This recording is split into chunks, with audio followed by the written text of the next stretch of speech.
Well, what are we going to get out of the system? Is it going to work? Currently, it's dropping 70% of frames, 80% of frames. It's sort of stabilizing. It's not that great. It's stabilizing. I think it's stabilized at roughly 4200 kilobits per second, which means it could work. It could work.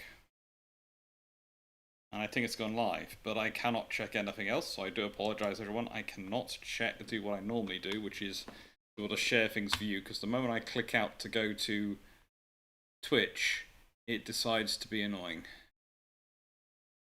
I must apologize for that. What's the point? Working. Yes, it is. Hello, everyone. Hello. So, this is... And I should really change the title to just something slightly different. Because it's Bruships 203 on the road. Rough edition? Yeah, it's on the road. Japan 2025. And as such, it is kind of fun. I have to apologize to all you all to an extent, because, well, it is kind of rough. It is kind of different. I've got a sort of far side thing going on here with this lovely wingback chair, the lights positioned the way they are, and well, it's the camera. It's so so wonderful. I do hope to get one of these chairs for my office at some point, so that will be an improvement. Now, we're joined by Runon, and questions are going to be taken from the chat manually because the bot's not working on the laptop. Or rather, let me put it this way. The bot might work from the laptop, but considering how many issues there seem to be with the internet here, yes. And please note, I do not like being late. I'm only late usually through technical issues and various things like that. It's just, I seem to have a lot of technical issues lately. We'll fix them. And of course, I'm telling you all this from Heathrow Airport, where I am currently in a hotel outside Heathrow, outside the airport, ready to get on a plane tomorrow to Japan. And I'm looking forward to it. I really am. I am more worried about it than I have been about any other trip I've ever been on, because for the first time I'm going on a trip where not all the money for the trip is already in my account. So I haven't paid for everything in advance. Normally I go, I have the money, I've either got money myself or there's been money in sort of advance and put in, and everything's paid for in advance. So it's all paid for, so I don't have to worry when I get there. Because there are delays with the money going through the system. So, A, sometimes it rejects the first payment for some reason on the system, not sure why. B, sometimes it just doesn't work. And C, even then, it takes about 3 days for each stage. The fact is that theoretically we have raised enough money to fund me at least going, and hopefully we'll raise more money for others as we go around. But of that, I've had about 60% of it has actually come through. And the house sale still hasn't gone through. So I haven't got the house sale money, and I haven't got that. But we've been promised a little over $5 already. And so the boys basically said I should book what I can with the money that's come through, and the other money will come through. So yeah, we'll do that. That's what I'm doing. I'm off to Japan, and I'm absolutely petrified that I'm going to run out of money halfway through.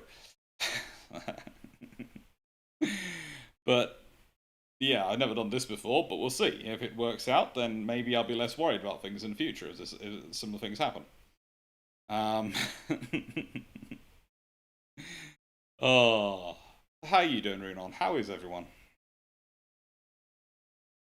The horrors persist, and so do I. How's that for an answer? Okay, that's good. You know, if you stop persisting, then we'd be worried. Then we'd be worried.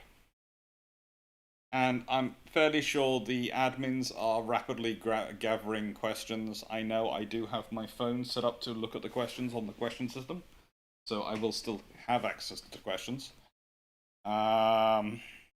Watch out when the admins say questions closed, because they are the admins are doing it manually. So if they say it's closed, it's closed. They say it's open, they're doing it. And yeah, tonight's also not going to be a normal, massively long one. I have a flight tomorrow, and I have to deal with 14 hours on an airplane. I really, really don't fancy doing that without having had a nice long swim. So I'm. This is the reason I booked a hotel I am in. One of the reasons is it has a 24-hour pool. So yes, I will be doing, and I'll be using my functioning insomnia for some swimming this evening.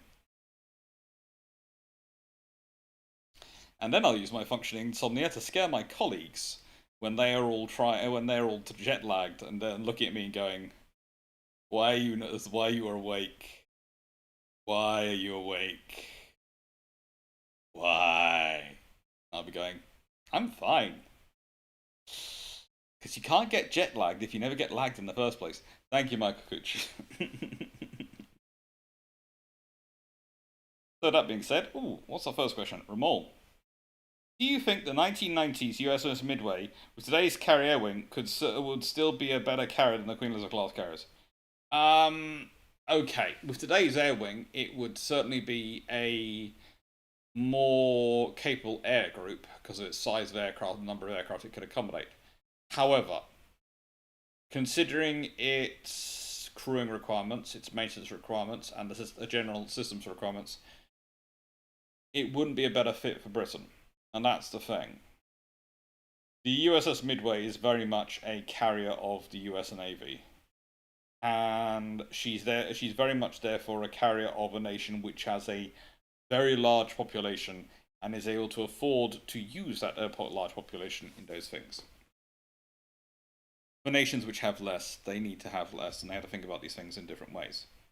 You know, it's the often argument is again is over damage control versus automated systems and crewing versus automated systems, etc., and crew numbers. And the thing is, there are fors and against on both sides because on one side you go, yes, the best damage control is often sending in a crewed team.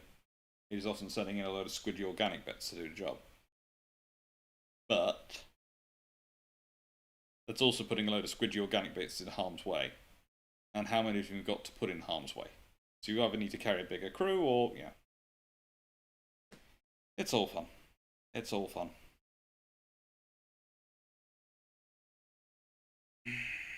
Anything you want to add, Runon?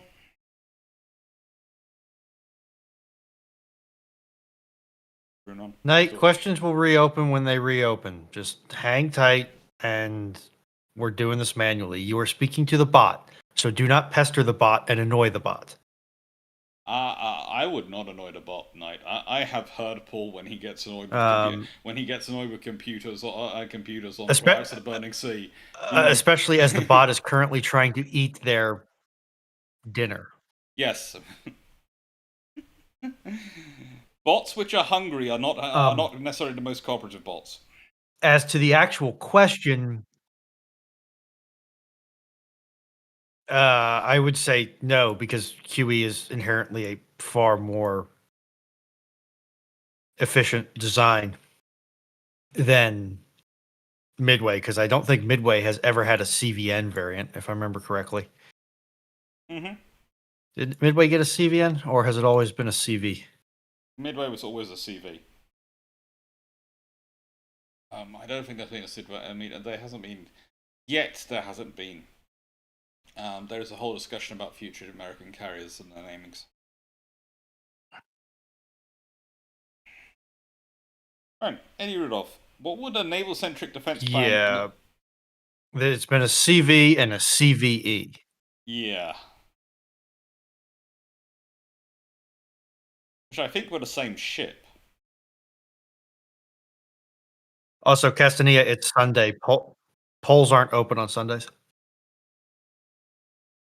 Castaner wants a poll?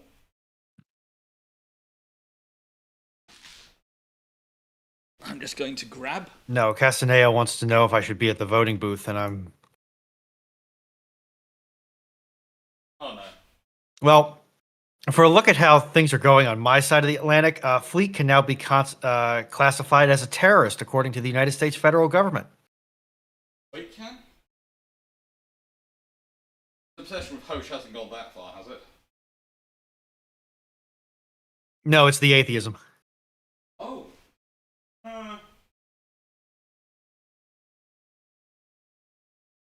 Look, there are more reasonable things. I'd say Hosh is a more reasonable classifying as that. Although, to be fair, of all of his qualities, the obsession with Hosh is definitely the more terrifying. Yes. My point. I think classifying over. I really do think they're classifying. I need to have a conversation with them at some point. Along the lines of, I'm not quite sure. So, I have got my bottle of Iron Brew. I hear that Dr. Clarke is speaking, but he's incredibly quiet. I know I'm incredibly quiet, but that's because the mic is pointing in this direction, and I was behind the mic, getting my Iron Brew and also getting my phone charger and making sure my phone is nicely charged.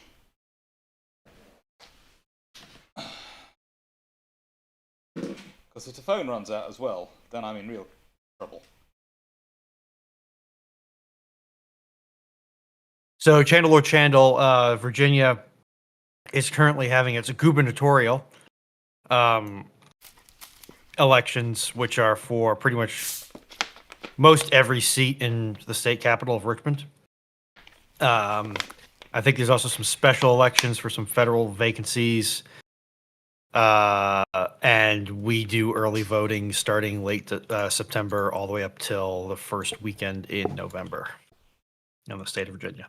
Mm-hmm. So House of Representatives, House of Delegates is up, Governor is up, Lieutenant Governor is up, AG is up, Attorney General. And I think there are, like I said, a couple of federal level replacement races, which are up as well. I feel like that I'm is now what sort of Virginians go to the polls in November. I feel like I'm sort of speaking to you all from some sort of scenario where I'm announcing my candidacy for president of the world. From a nice way. It's the start of your villain. It's the start of your villain arc. Don't resist it. No. Oh. Right, just remember that in exchange for my support, I will expect certain policy positions to be upheld, and all will be good. Oh, Colin Cameron, listen to the BBC World Service about Russia saturating Ukraine with drones and the defenders using 50 Clarke rather than wasting multi-million-pound missiles. Seems to confirm some of the things you talked about on the Bill Trumps. Yes. I've regularly said the nicest way that there are lots of. Actually, my favourite video recently has been the sheer amount of people using automatic shotguns to take out drones and the smaller drones. They are sort of the Tommy gun style shotguns, and they've been using those a lot for taking out the smaller drones. You sit there and go, yeah, that's a very cheap system for doing that. It is a very cheap system for doing it. The shells are cheap. I would not want to pay for an AA-12. It depends which version you're getting. There is I think it's Poland which manufactures a very interesting one, which is literally a Tommy gun turned into a shotgun design. It is that basic and simple from memory.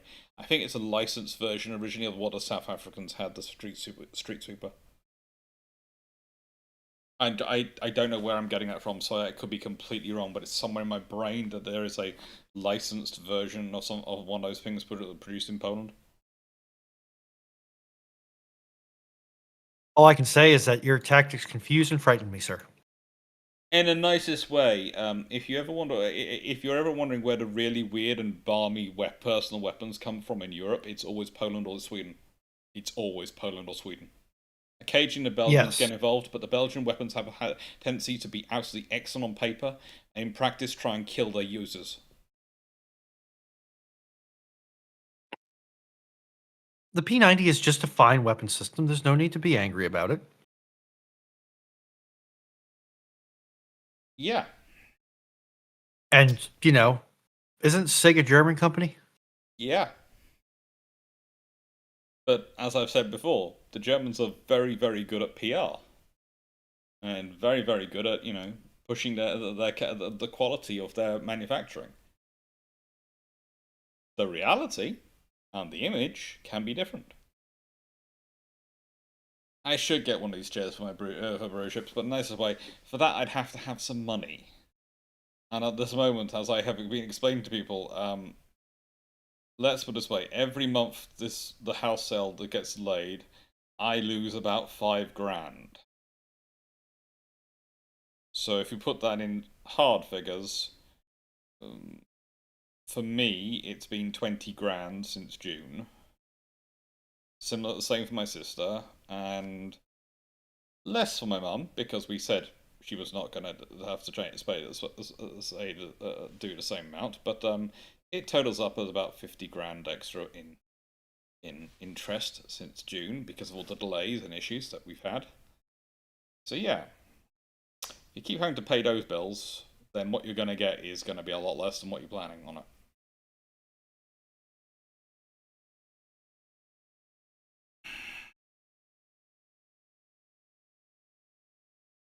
Now, the stream, ooh, we'll see how long it lasts. Depends on this That's why I'm being Wi-Fi. very conservative about how many questions we take in at any given time. Yeah.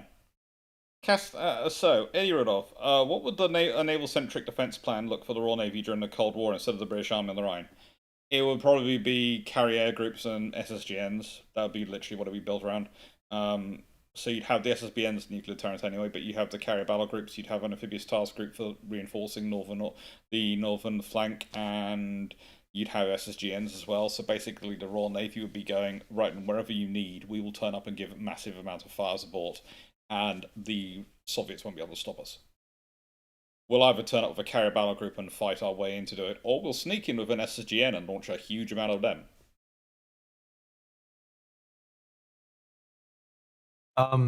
Sorry, just because it popped up in my head. Doc, do you want to put up a "we're live" ping because of the atypical time and the fact that you're not live on Twitch? Oh, I could do a live ping. I should be live on Twitch. I am live on Twitch. You are live on Twitch. Okay, I Yeah. did not pick up on that one. I did not get the ping from Twitch, but I've Twitch got is very I've got 5 viewers on Twitch. Hello, Twitch. Twitch is very How's the trip been whatchamacallit. so far? So far, my trip has been I've got to Heathrow. I've got to the hotel at Heathrow. My colleagues are doing quite well in Japan. If you look at them, both Fleet and Dan are doing very good, posting daily videos. And when I get out there, the rest of the team will be posting daily videos. Fleet and Dan are owning their donut when I get out there. The rest of my colleagues, they'll be encouraged.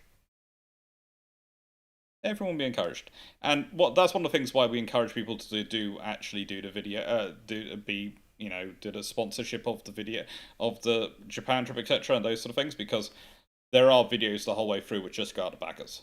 There are the backers videos which are stitched up. Gareth is working on those as we speak.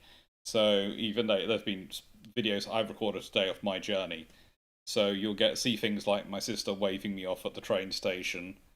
No, she did not wait on the platform to say goodbye to me or anything like that. She literally turfed me out the car, went, right, and see you in a couple of weeks, bye, and left. I mean, that's the kind of, familial relationship we have, that kind of tenderness and care going on. And then, the various things from the train station onwards, the very packed train I was on all the way up here, the fact that my train got in early, that everything actually worked close enough to time. I could have possibly made it in time for today's flight, but the odds are if I'd booked on today's flight, then the train wouldn't have been on time. Because that's the way it works out with Great Western Railway. If you've got something absolutely depending on at the end, it won't work.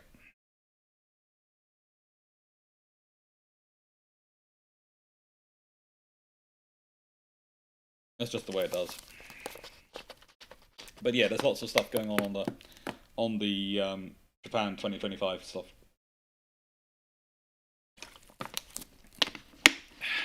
Lots of recordings and things coming. So, next question. You doing okay, Runon? Yep. Just checking you're still there. I heard a yep. And I was sort of going, oh good god, has it cut him out? Has it cut her out? Has it cut me out, or has it cut her out? Has it cut everyone out? Castanea, how often was concrete used to build ships? Define using concrete to build ships. Okay, it's actually one of those things which is more commonly done than we probably think, but it's less commonly done than we can imagine. Concrete is one of those materials which comes back regularly as oh, this could work. And the thing is, it does work to make a ship, but it's going to be a very rudimentary ship. It's going to be a ship which is going to be interesting to repair, and it's going to be a ship which has issues with the weight of its hull. So usually what we're talking about when we're building things which are going to be concrete powered, we're building them for a specific purpose where we need them their one and done usage. That's often what we're talking about. We're talking about barges, we're talking about invasion units, or these sort of things. We're talking about something which you're either repairing something, in which case you're filling a hole with concrete, and you're going to fill it with concrete knowing that when you get it back to a yard, you are going to have to cut that entire section out of the ship and replace it all. Or you are repairing it because, well, frankly, this way it's going to give it stability, because that's going to give it weight on one side. Deal with whatever issue you've got the other side. It works. It's a useful system. But realistically, yeah, concrete is useful for when you are mass producing things and you want them as a one-off. So yeah, invasion barges are a major thing with concrete. And depending upon the exact composition of the concrete, it can make exceptionally good ballast. Mm-hmm. It can do. Team Locker. Should the Royal Navy just leave the mighty HMS Warspite on the place? Should the Royal Navy just leave the mighty Warspite where she got grounded and made her thus on a museum? Yes. I fundamentally believe they should have. Also, watch out for my YouTube shorts, because there's a short coming up. I'm not sure when it is, but I think it's sometime while I'm in Japan. Which is of me next to the thing in Cornwall, which, since we've been discussing about it, and I've been discussing with the people who own the site about it, has now developed a huge, much more security. When I said, well, at some point, Drax's probably going to want to come down and see this. And so they decided to secure it, because there is a lump of warspite not very far from my house, a lump of warspite armor. And it's a few tons. Now, are they securing it because they think it might get vandalized? Or are they securing it because Drac may want to take it home? I'll leave it to your impression, but the very nice man in charge of it was very keen to make sure it was properly protected. But yes, there's a lump of warspite literally 4 minutes drive from my house.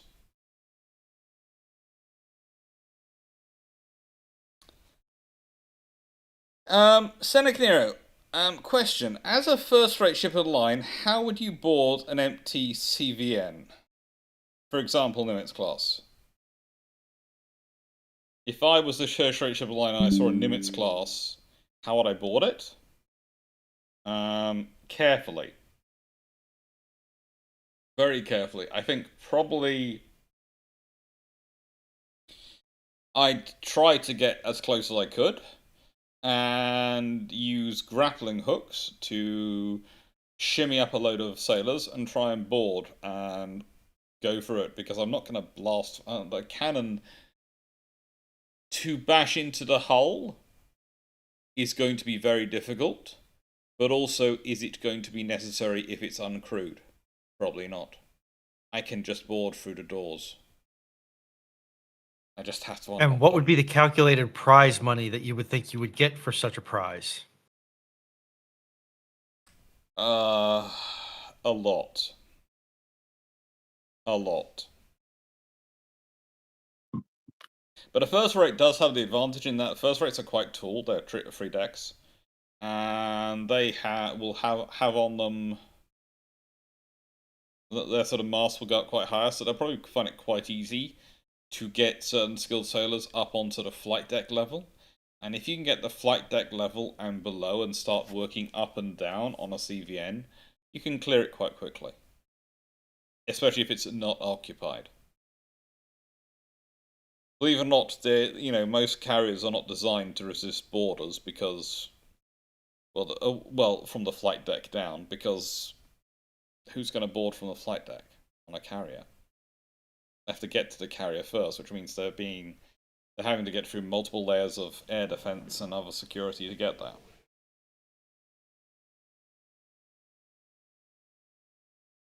There is now some discussion in the chat, apparently, Doc, about whether you will be taking some in-flight maintenance required or an Airbus tomorrow.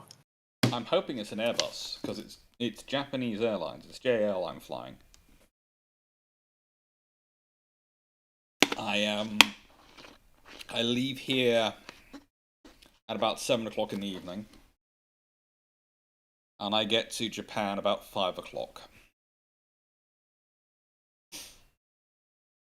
Wayne, don't tempt Drac. Don't challenge Drac. He will find a way. As says, As he usually does. Hey, Drone. There is much Good more evening. security around it than there has been. That's the A350 then. I'm hoping it's the A350.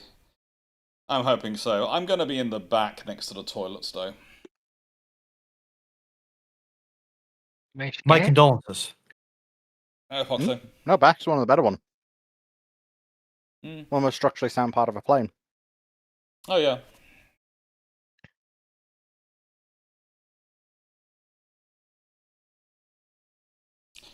I'd quite like a transporter system to be working out.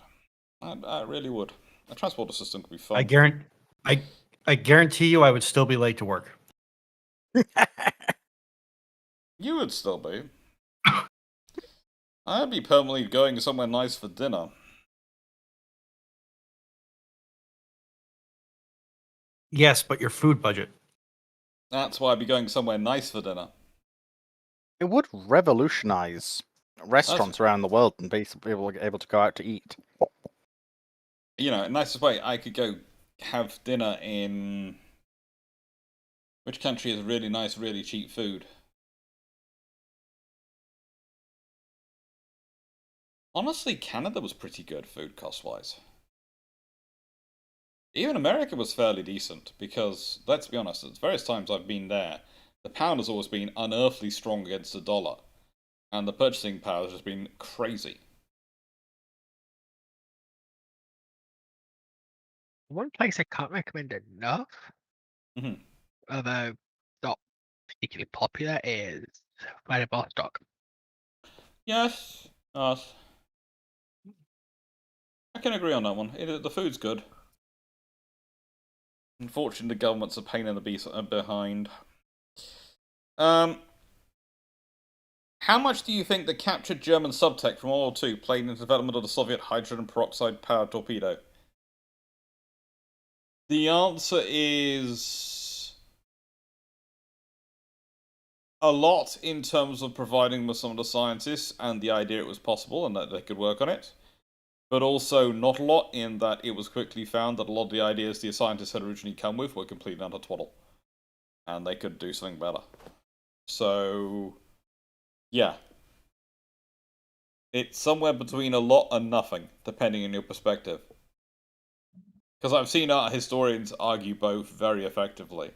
And the trouble is, both can be true. It can be very good at the beginning, all this information coming in, and then it can turn out that information is realistically for what you want, technological dead ends, which means you don't have to go back and start again. And that's the joy of history. That's another reason why I don't like it when people go absolutist. Everything is down to this one reason. You go, no, it's usually more complicated than that. Usually a little bit more nuance. A little bit more nuance. Calvin Gasberg, do you think the Royal Navy will get full flight deck LHDs? I wish.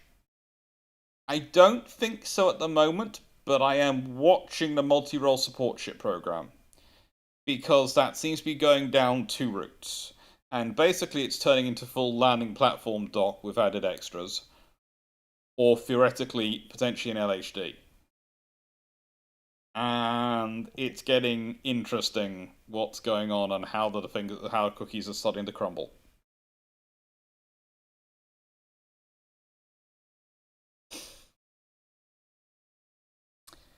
Walter Brothers, opinion on the TV series Victory at Sea, still holding up?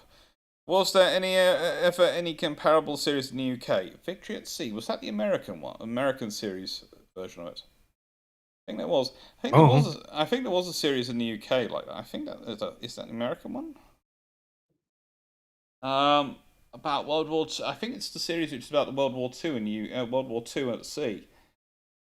There have been series similar to that in the UK. The trouble is with all these, and this is speaking as someone who works in TV and does enjoy working in TV. Look, there is only so much depth you can go to. TV is very much the entry point, I would say, in history discussions. And there's nothing wrong with that, because there's a limit to what you can do, but it means that, therefore, there is often a lot of simplification and a lot of condensing that happens in history. So it needs to be unpacked a bit more to be really very, very good, but it is very good for TV stuff. And I enjoyed TV stuff because I enjoy giving people that starting point to go and do more research. You all know that about me. Anyone want to add to that? I have never seen Victory at Sea, so.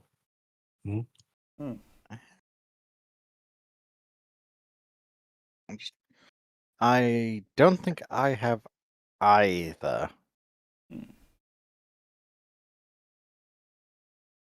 So can't really comment. Me neither. Okay. Colin Cameron, given that there are historians rebuilding roundhouses and castles to learn about the methodology, what is the latest time period there would be a knowledge benefit from building a ship?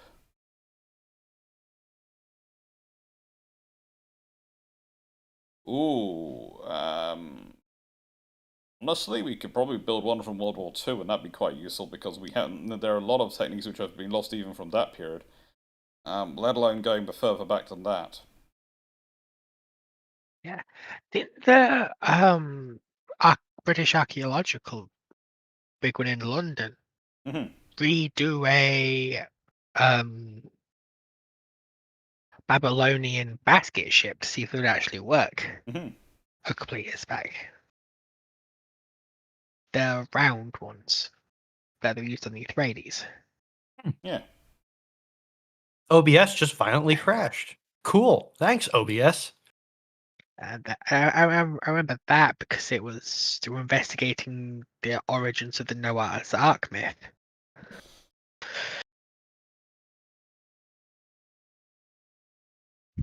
Sean Horst Adam.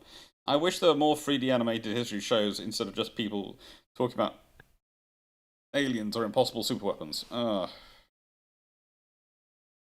Look. You want realism? As I said, Sally Wrigley, I quite enjoy doing the occasional sci-fi video on this channel. That was Battlestar Galactica the other night. And I do love some of the comments I've got back from it, because there are people who've tried to come with in-world reasons to defend some of the stuff, and I'm sitting there going, you're good. But in a nice way, as big as Battlestar Galactica was, she was being converted into a museum ship, and she was halfway to being completely decommissioned. Do you really think she's fully laden with tons and tons of supplies? And she's not just got a lot of empty space on her? I'm pretty sure that was literally like a plot of the first episode is, we've got no supplies. We're a Yes. museum ship. Yes, but their literal comment back to me, this was a riposte to one of the points I made, was that Battlestar Galactica is massive and is full of supplies. They have watched the show, haven't they? I have no idea. Doesn't sound it. I think they more have, let's sort of say, they're more making a passion defense of it.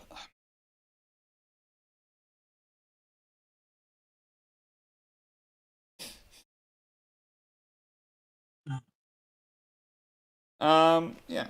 It My happens. internet appears to be having a stroke.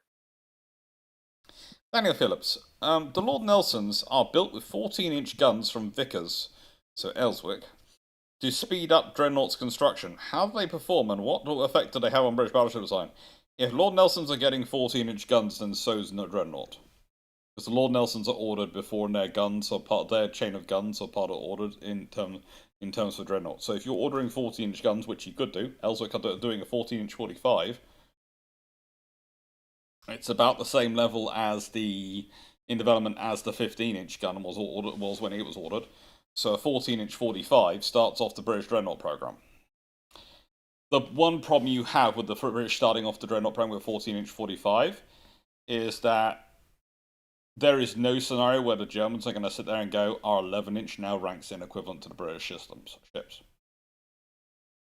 There is no scenario. And you've just started the arms race at 14 inches. That's not a bad thing. That means others are going to have to go and develop their bigger guns and then jump in it, but it's going to change the whole race. It's going to change the meaning behind the race. It's going to change how things are going to evolve.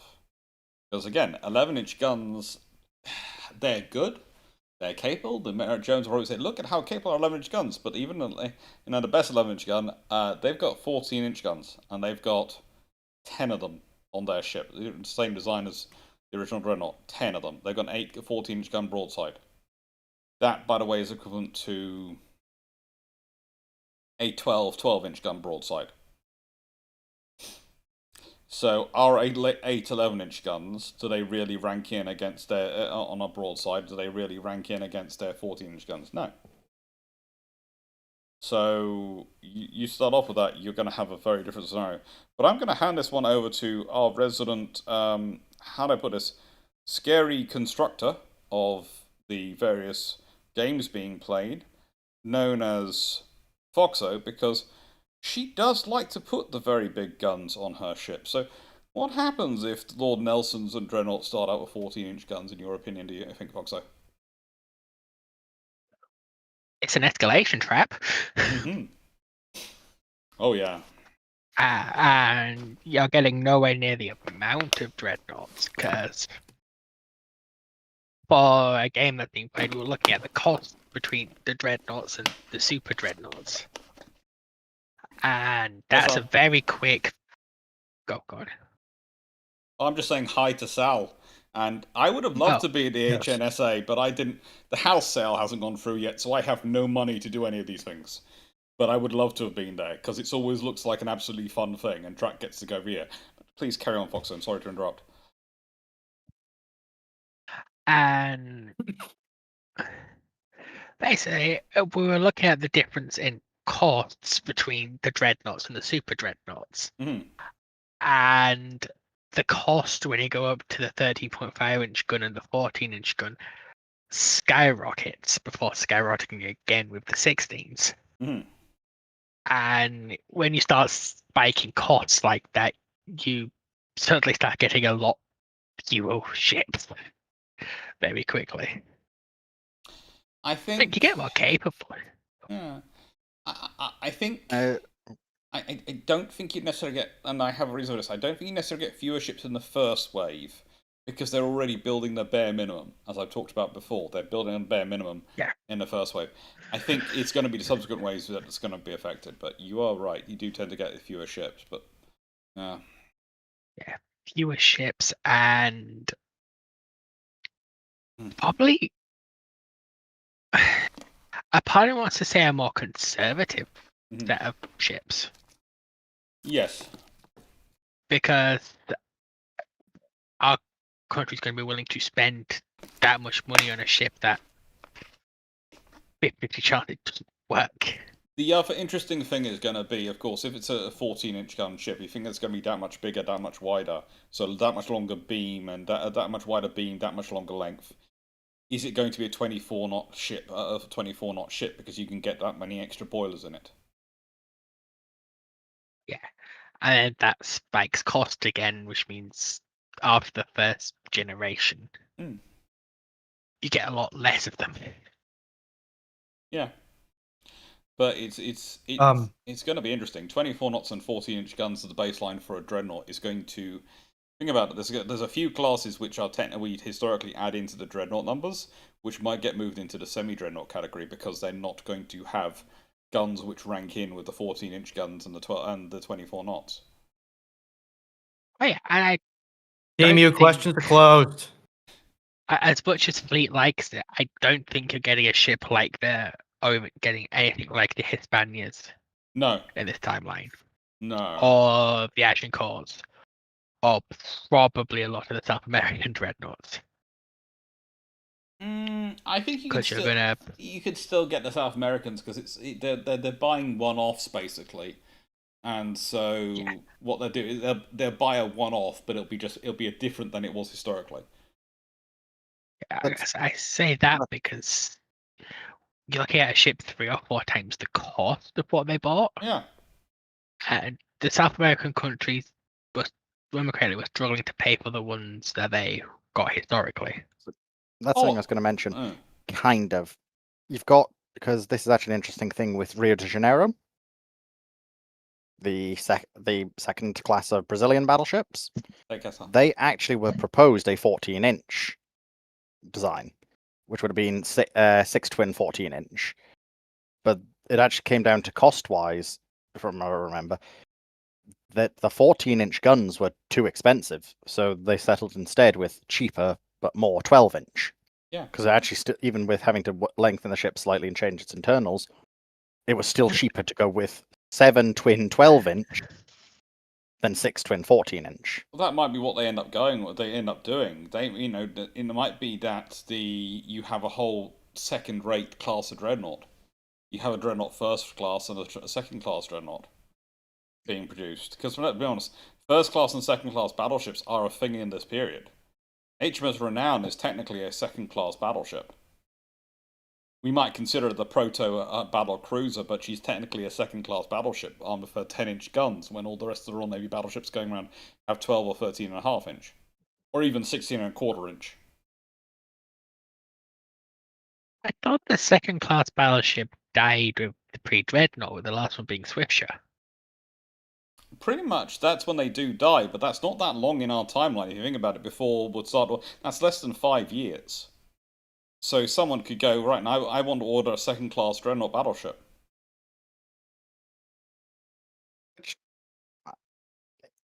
Kind of is what the Hispanias were, almost, I feel, I guess. Yes, it is. So, they are. So that might be what you get. You get second-class ones.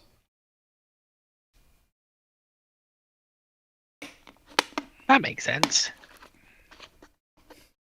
I'm a bit questionable, bit skeptical on their usefulness as second class ships, but Oh yes, I completely agree on that one. But these things happen.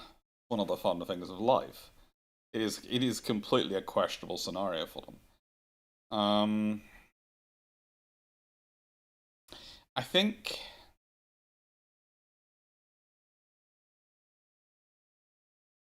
Also you would have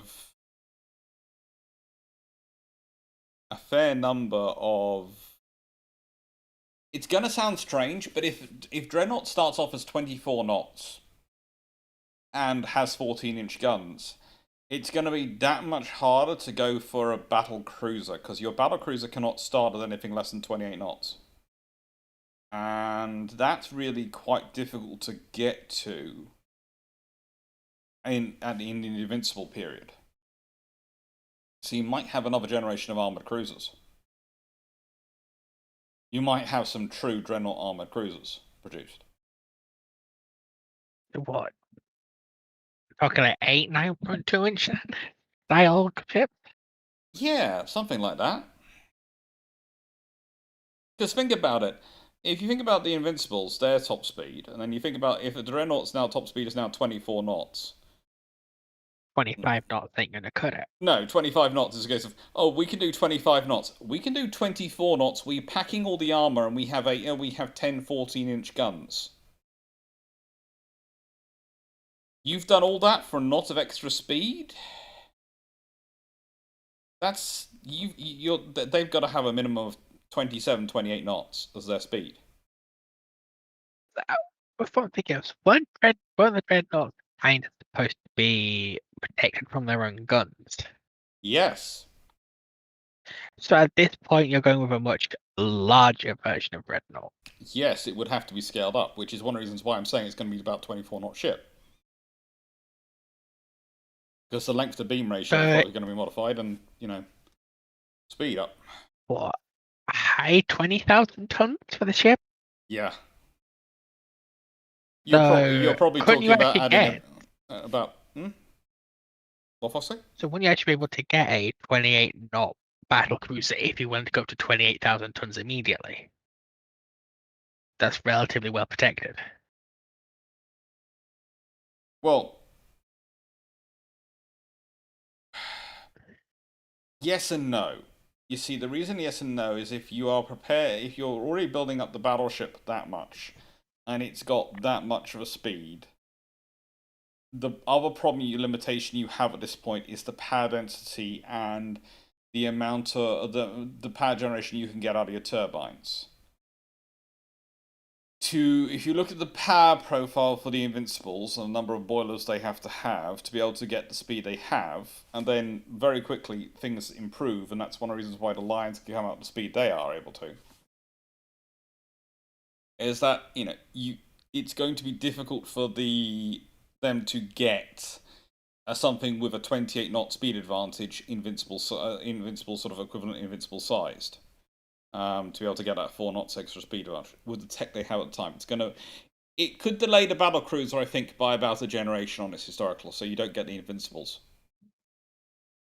You might not get a battle cruiser being built till you're contemporaneous with the Indefatigable, if that makes sense. Yeah. So look at getting battle cruisers when you start getting super dreadnought scale ships. Yes. You should probably would get an early Tiger. Probably. Which is always a good thing. Also, if you think about it, the British could either go up to the next generation of guns and super dreadnoughts, but either have to have 15.5-inch guns or 16-inch guns. Because the British do 1.5-inch jumps. That seems like a very easy way to get a very early admiral. And now Foxo is very intrigued, and Dragon is very worried. Good. Here's a question: could you actually get an admiral on that tonnage then? Potentially in that period you could. I would say that one of the advantages you have in this period, and one of the things you can do in this period, you have to think, is that it's a period where they are prepared to knock down rows and rows of houses to expand a naval yard without any worry about it. A shipyard, a commercial shipyard or a naval yard, they're happy, they'll just do it. They'll do what they need to do when they need to do it. And so that changes things. It does, in terms of, you've got, you're also going to have the last infrastructure increase is going to happen before World War, has yet to happen, that happens prior to World War One.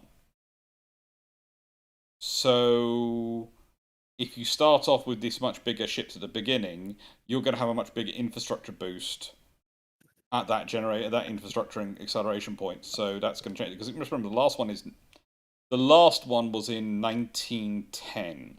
That they go around and do a massive infrastructure boost around the empire.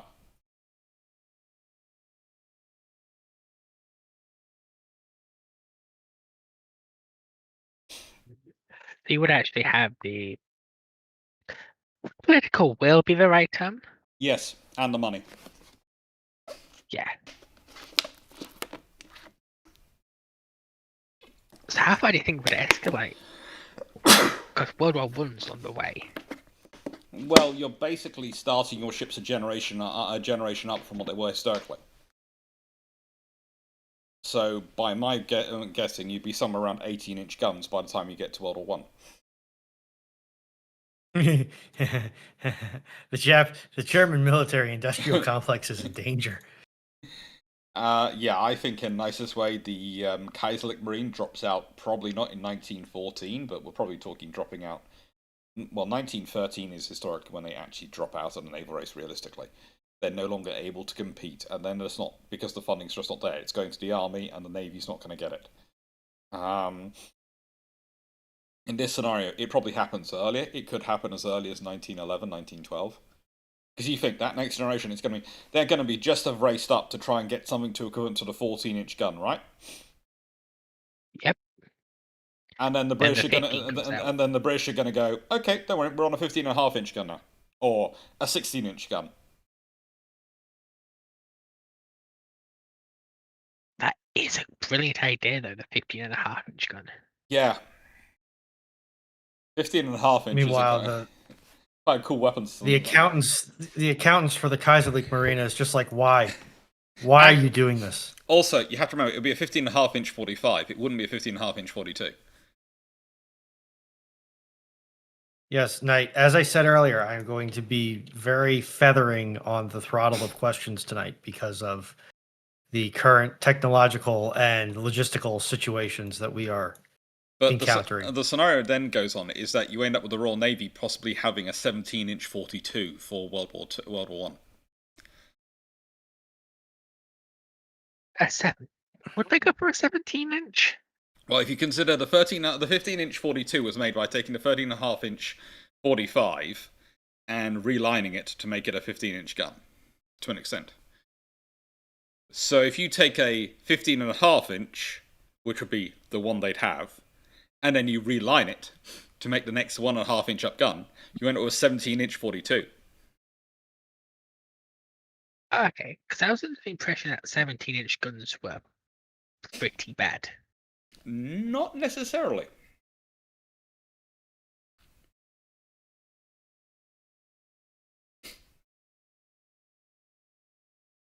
They do have the problem in that, as I always pointed out, at a certain faction point, it's better to go for an 18-inch or a 16.5-inch, because anything in between that, you're getting all the problems of having basically the weight of the 18-inch with none of the rate of fire options of having, the penetration benefits of having the 18-inch versus the rate of fire benefits of having the 16.5-inch. In that middle ground, there is a lot of bad things, but to an extent, you have to build the gun to work that out. And for World War One rate of fire, a World War One rate of fire, as a 17-inch probably would look quite attractive. That means next Sunday's Bruships is gonna be at 5 a.m. Why? Look, in nicest way, I will schedule Bruships on. I will give you plenty of warning. I will put up a timer of when I think Bruships is going to be done. And we'll see. We'll see who is available and what time that everyone can come in.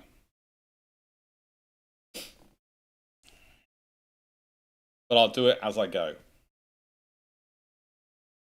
Much like the funding and everything else, I will do it as I go. And hope that the money comes in. Oh, I do love it. There's... Oh. Do the Austro-Hungarian Erzog Karls count as second-class battleships from Karl von Gazenberg, who has huffed 400 times? They would.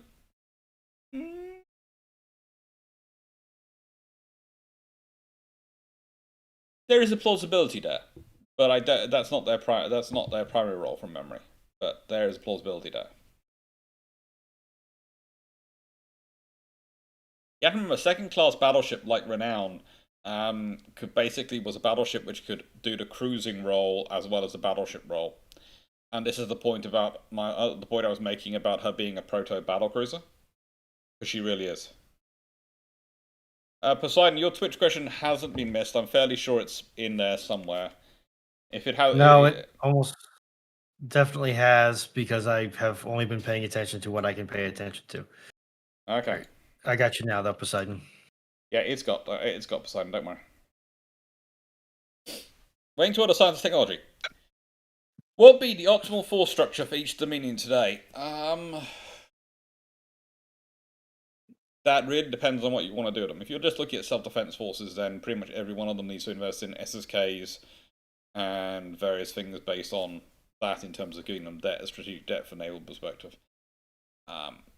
Once you start looking at actual, unless you're sort of Australia, and the reason I say unless you're Australia is because Australia is a complete island, kind of like the UK, but much, much bigger. And you do need to be able to defend 360 and be able to get around it. And this is why nuclear power, in the nicest way, the problem for the Australians, they've always said, is they were so persistent in trying to continue on with the Collins idea of an SSK, which was a long-range sub. But they hadn't carried on investing in developing the long-range SSK. And by the time they turned around for it, no one else is. And this is why when I see people going, oh, they should really buy the Japanese SSK or this SSK, I sit down and go, it doesn't fit your strategic needs. I'm just sorry. No one built an SSK for the needs that Australia has anymore. And you could probably meet some of them with SSKs. In fact, honestly, I would say a mixed buy of SSKs might be a sensible route for the Australians to go. To have the SSKs deal with near defence, and especially defence of critical ports, and those areas of infrastructure, while having the SSNs as the distant one. That's a level of investment and funding which, frankly, I don't trust the Australian government to actually manage properly in the Australian, without saying, okay, we can save money by cutting this bit or this bit.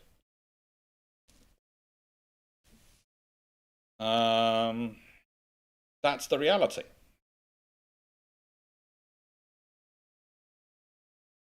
It would be useful to have both. Also, LHDs are probably something which are needed by more nations, as with F-35s and decent air defense destroyers and decent ASW frigates, and especially a lot of fleet auxiliaries are needed, and all of them need them. But again, it's going to depend. Are you looking at a purely defensive role? Are you looking at some sort of expeditionary capability? Are you looking at some sort of allied cooperative capability? All these things are things which you need to think about. And as I've said before, when it comes to alliances, alliances help best those who can help themselves. If you are a larger, more powerful player in an alliance, you're going to get more out of that alliance than someone who puts the bare minimum in. You always end up doing so. Why? Because you can steer it more. You can make sure you get more out of it. It's the reality of it.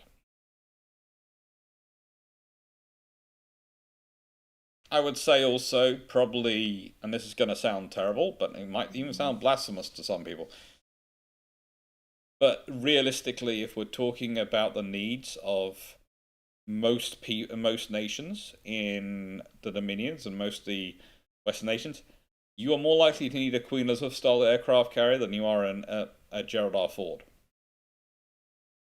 Because building, sustaining, and operating a Ford, whilst it's the very best carrier you can get in the world at this current time, it's also incredibly expensive, which means it might not be the best fit for your nation.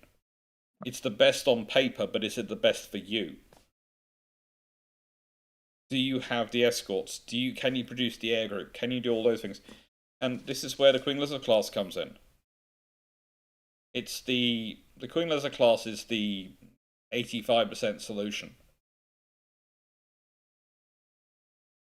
And that's fine. Ford is the 100% solution. It's really cool. But yeah.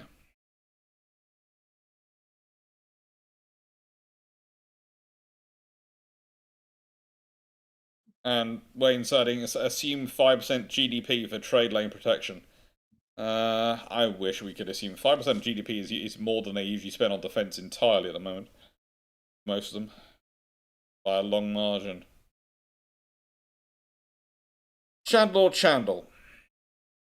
Had Mary I had a son that survived both her and Philip II, how would that affect the historical development of both England and Spain, assuming he was both Prince of Wales and Prince of Asturias? There are going to be some interesting issues. It's going to depend on which court he's raised in. If he's raised in the English court, you're going to have a very interesting rulership of Spain and the Habsburg Empire, because honestly, the English court is a very different approach to Catholicism, even under Mary, than the Spanish have. If he's raised in the Spanish court, you probably get rebellion in England.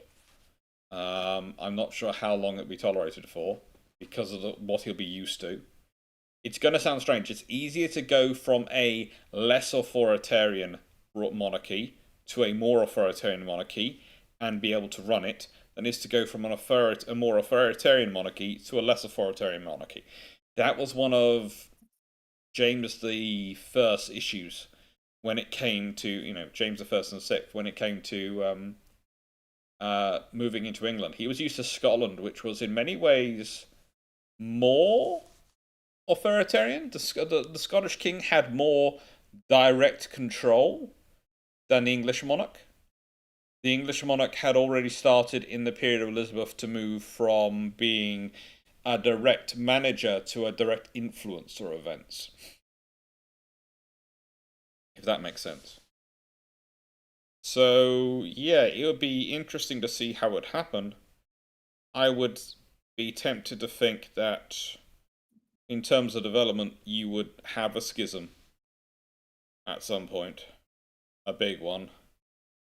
Because you either end up with a very tolerant Catholic monarch ruling over the Spanish and Holy Roman Habsburg Empire, which is probably going to lead to the very, very, very Catholic amongst his community deciding he's not Catholic enough and trying to get rid of him that way. Or you would end up with the English doing something similar to the Dutch and breaking away. But it's going to depend entirely on where he's raised. Anyone want to add anything to that? I want to just go back, so I'm not sure what the question is, I'm afraid. Oh, it reminds me of... It reminds me of a question I was reading when trying to be someone after ramblings, which was a similar question about what if, I think it's because Peter the Great was in the succession line for the Kingdom of Sweden. Yeah. And it was quite close to it, and he would have become King of Sweden before he became Tsar of Russia. How would that have affected Russia? And it comes down to where's the power base of the monarch? Oh, yeah. It's like, I think the issue is the English wouldn't have liked a highly Catholic ruler, but the Irish probably would have. It should have caused issues as well. Yes, but also think about it. I think about it from this perspective. The English at this point were mostly, I think, the Earl of Ormond and various Irish earls pretty much run Ireland, and occasionally getting involved when there were spats going between the people who were running Ireland for them, more than getting involved at this point. Please note, I'm saying at this point. I don't think a Spanish trained and grown-up king is going to be content with that. He's probably going to want to put in someone who he trusts, i.e. maybe a fellow Spaniard or something, to come over and make sure things are being kept in line and done the way he wants, and that's going to introduce issues. Yeah. Yeah, we don't really like outsiders at this point. No. Well, haven't really liked outsiders to begin with. No. Was there a period they ever did? This is one of the fun things I have with people when they start talking to me about Modern Ireland, they go, this is so surprising. They're not keen on rampant immigration. I'm going, no, it's really not. Ireland hasn't been keen on rampant immigration for a long, long time. Emigration, they're quite pleased with. Immigration, they've always been slightly sceptical of. They've not had the best experiences, to be fair, so it's understandable, but Yeah, because I think, if I remember, I might put it best, we Irish haven't liked immigration since the Norwegians first came 1,000 years ago. No. Which admittedly is a bit cruel, but get the point across. To be fair, the Norwegians did not exactly leave. The Norwegians sent their best with a very particular set of skills. To be fair to Norwegians, they tried certain parts of Scotland first. They found them awfully well defended and decided Ireland was better. Well, did they find them well defended, or there wasn't much there worth taking? That's the question. Let's put it this way: the risk was not worth the reward. Because Norwegians did take over chunks of the Hebrides. They did, but there are certain islands which managed to stay very, very interestingly independent. And there are tales about how that happened, and the people who defended those islands, and quite how vicious and nasty they were. Yeah, it's I have the boneless, the famous one. It's like his entire life is, why won't you stop rebelling? Oh.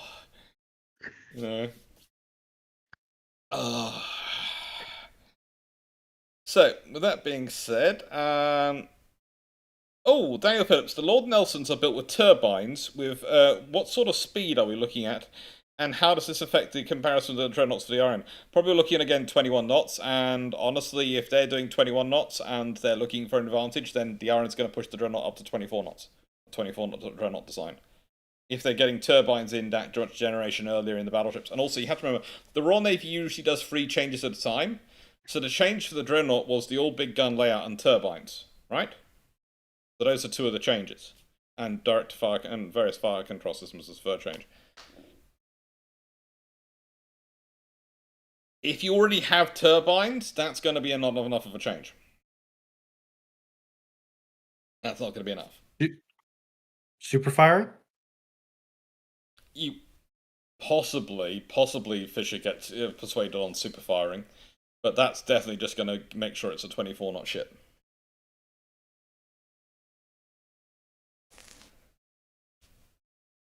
Fleet is up. I don't think fleet is up. It's merely 9 o'clock. It's 6 a.m. in Japan at the moment.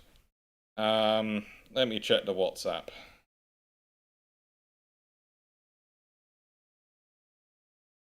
No.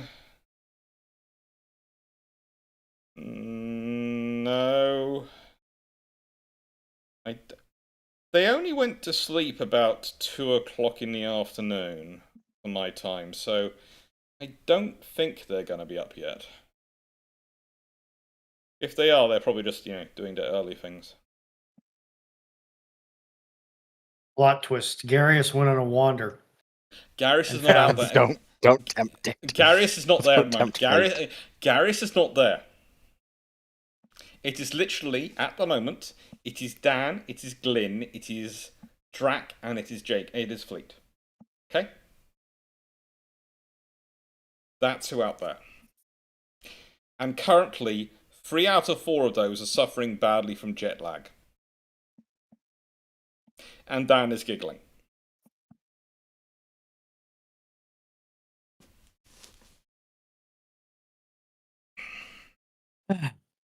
5 a.m. Bruships. Why, God, why? In fact, you think I would be? You think? Nicest way. It'll be fine. It'll be fine. I am not a morning person. I never have been. And just don't sleep. In your defense, I might end up doing a 6 a.m. 6 a.m. my time Bruships, which would be 9 hours behind. That would be just a mere 9 o'clock starting time compared to the normal one. Ditto, Poseidon. That's better.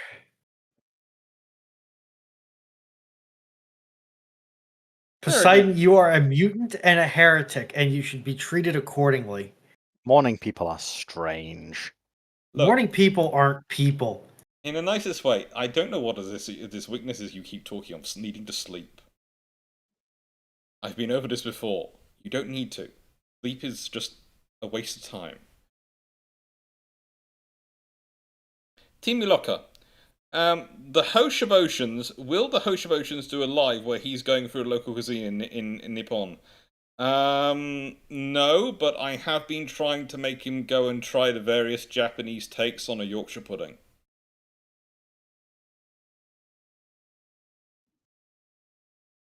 You can't tell if you're being generous or cruel to Fleet. Now, this is because, as a Yorkshireman, he was very upset with the Yorkshire pudding wrap that they serve in the Heathrow pub. And he was incredibly incensed by this idea. And so... To be fair, that's not exactly a high bar for Fleet to clear.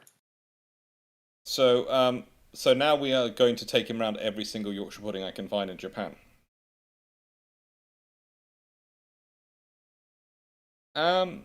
That's my plan. Castanea, how important was the British Canal System development of the Royal Navy? In terms of industrial infrastructure, massively important, because it allows a lot of things to be tied together, and a lot of stuff to be more quickly processed and developed, and also the stuff being moved about which doesn't block up the roads or the railways, and this is quite important during World War II. In terms of ships themselves, not that massive, realistically. The ships themselves and the Royal Navy itself just basically goes, oh, there's a canal network. Can any of our ships go in it? Not really. The boats can. Oh. Okay. They do work on a ship canal at various points, and yeah.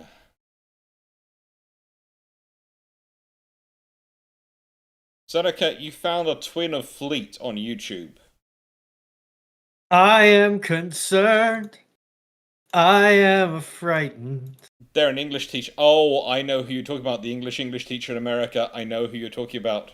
And yes, you're right. They are, and they even have the same. They even have the same mannerisms. They are. I am, and they let this person teach. Yeah, the nicest way they do. Man, I knew standards in America were low, but holy crap. To be fair, they were qualified originally in the UK, and then they've moved to America. Yeah, is that because they couldn't find a job in the UK? Carmen Gaswick, what's your thought on the Coyote and Roadrunner interceptor drones on the latest Berks? Anything similar for other navies? There's a lot of interesting things going on with them. The idea of having drones to intercept other drones is nothing new, but basically, as I've been talking about for quite a while, your future crewed ships are going to be the centerpieces of their own task groups, which are going to be task groups of uncrewed assets. And for me, it's always been obvious that there's going to be undersea assets, surface assets, and aerial assets as part of that. And so that's what you have going on. It's starting to come about. And it's going to turn up as, first of all, in this scenario, and then eventually you're going to have ones which are going, okay, well now we're going to add on full-scale guns, or we're going to add on lasers, or the various, whatever we're using instead of cannon at that point, and we're going to use that to help shoot down missiles. And then someone's going to have the guy of, well, there are enemy aircraft which might attack us. Okay, can we engage those aircraft? Are we operating at ranges that can engage those aircraft? This is what happens with military equipment. Everyone thinks about it. It starts out as this cheap system, and they go, oh, this is going to revolutionize warfare by providing us cheapness. And as the mission creep happens and the role creep happens, it gets more and more expensive. And bigger and better. Every single time.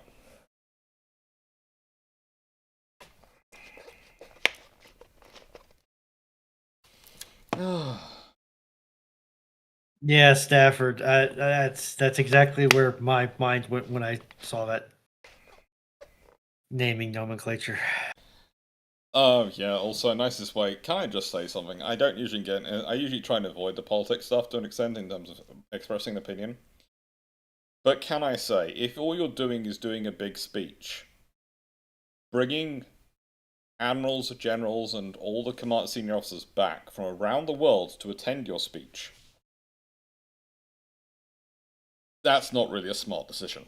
There's a reason they are forward deployed in their command post to coordinate your forces there. That's where you're paying them to be. Bringing them back to serve as props, to my mind, it undermines your message. I would say that. I would say there are better ways to necessarily deliver a speech. I can understand the desire, but honestly, the more and more I've heard about this idea of bringing all the senior commanders back to serve pretty much as backdrop props to your speech, is a recipe for problems. Especially as that means you're going to have to deal with all those egos in one space. This administration making a short-sighted decision just to look good. Or any administration making a short-sighted. There have been other ones. In a nice way, I seem to remember various points that have happened. But in this scenario, it's rare I critique specific administrations on the current affairs. But that one, I just looked at and was going, I know why you're doing this, but that's such a bad idea. There are so many things which are can go wrong with that. And that's before we even get to the security thing of having all those people in one room.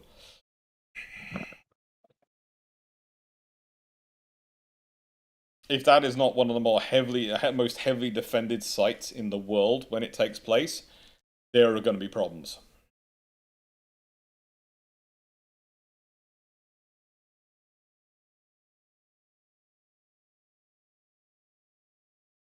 From Daniel Phillips, the Lord Nelsons are used as testbeds for triple gun turrets.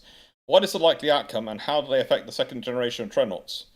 Well, they'll affect the first generation of dreadnoughts if they are built, because they have to be built with triple gun turrets. They have to be built from the start. So if they're built with it, then the gun turret being built is a triple gun, and that means the Royal Navy has to go with triple gun turrets on the Dreadnought, and B, the only way you're going to get a 6 forward-firing gun system with triples is by super firing, because the turret's just too wide. It's just too wide. You're not going to do wing turrets with triples. So you end up with a layout which looks suspiciously like an Orion class, and B, you end up with a 12 to 15 gun broadside, depending on how you range it out. Cute, though. Very cute. Slightly longer length, slightly narrower beam, probably an increase of speed. Probably you're talking about 22 to 23 knot ship. Chandlord. How long did the fear of close-range battles born at Lisa affect the Regia Marina? Honestly, I would say it's still part of their design ethos into World War II. Think about how they're designing their ships and how they've got them fitted out.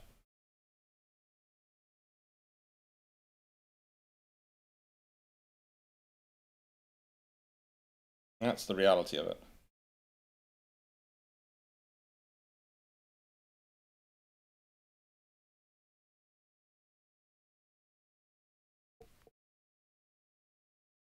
Frank Bamwell. Castanea. I've got to catch up with Cruising the Cut. He does canals. Taught me loads about British geography. Yes? Oh, that is it's a good channel. Oh, Bidron. They're holding the big US military powwow next week on the new Space Force.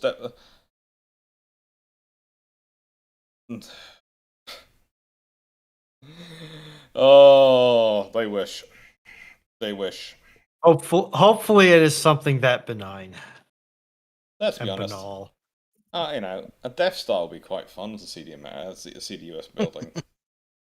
I could think of easier and less productive ways for Tanith, do not lick it.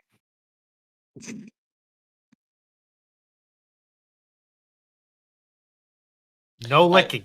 I didn't realize I was getting people to lick the like button. I thought they were just pressing the like button. But okay, if you've got a touch screen and you want to lick it, go for it. That's up to you. Slightly confusing for me, but it's up to you. No. Why? Like, share, and subscribe, as they say. Oh, at the moment, I'm basically going, please, please, please.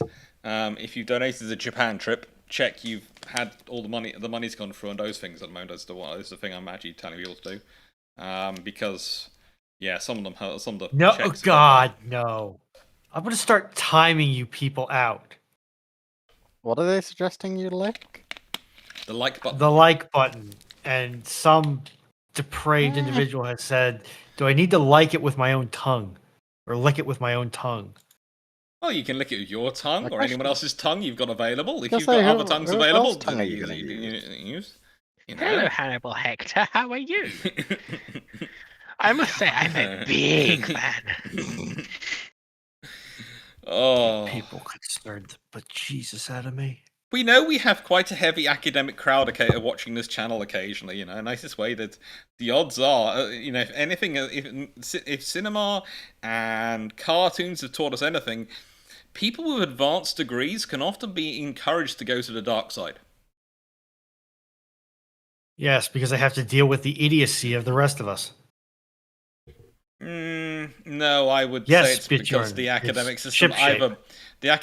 either turns you into diamond or breaks you. Well, I love the copy pasta about there's the evil villain machine grant thing.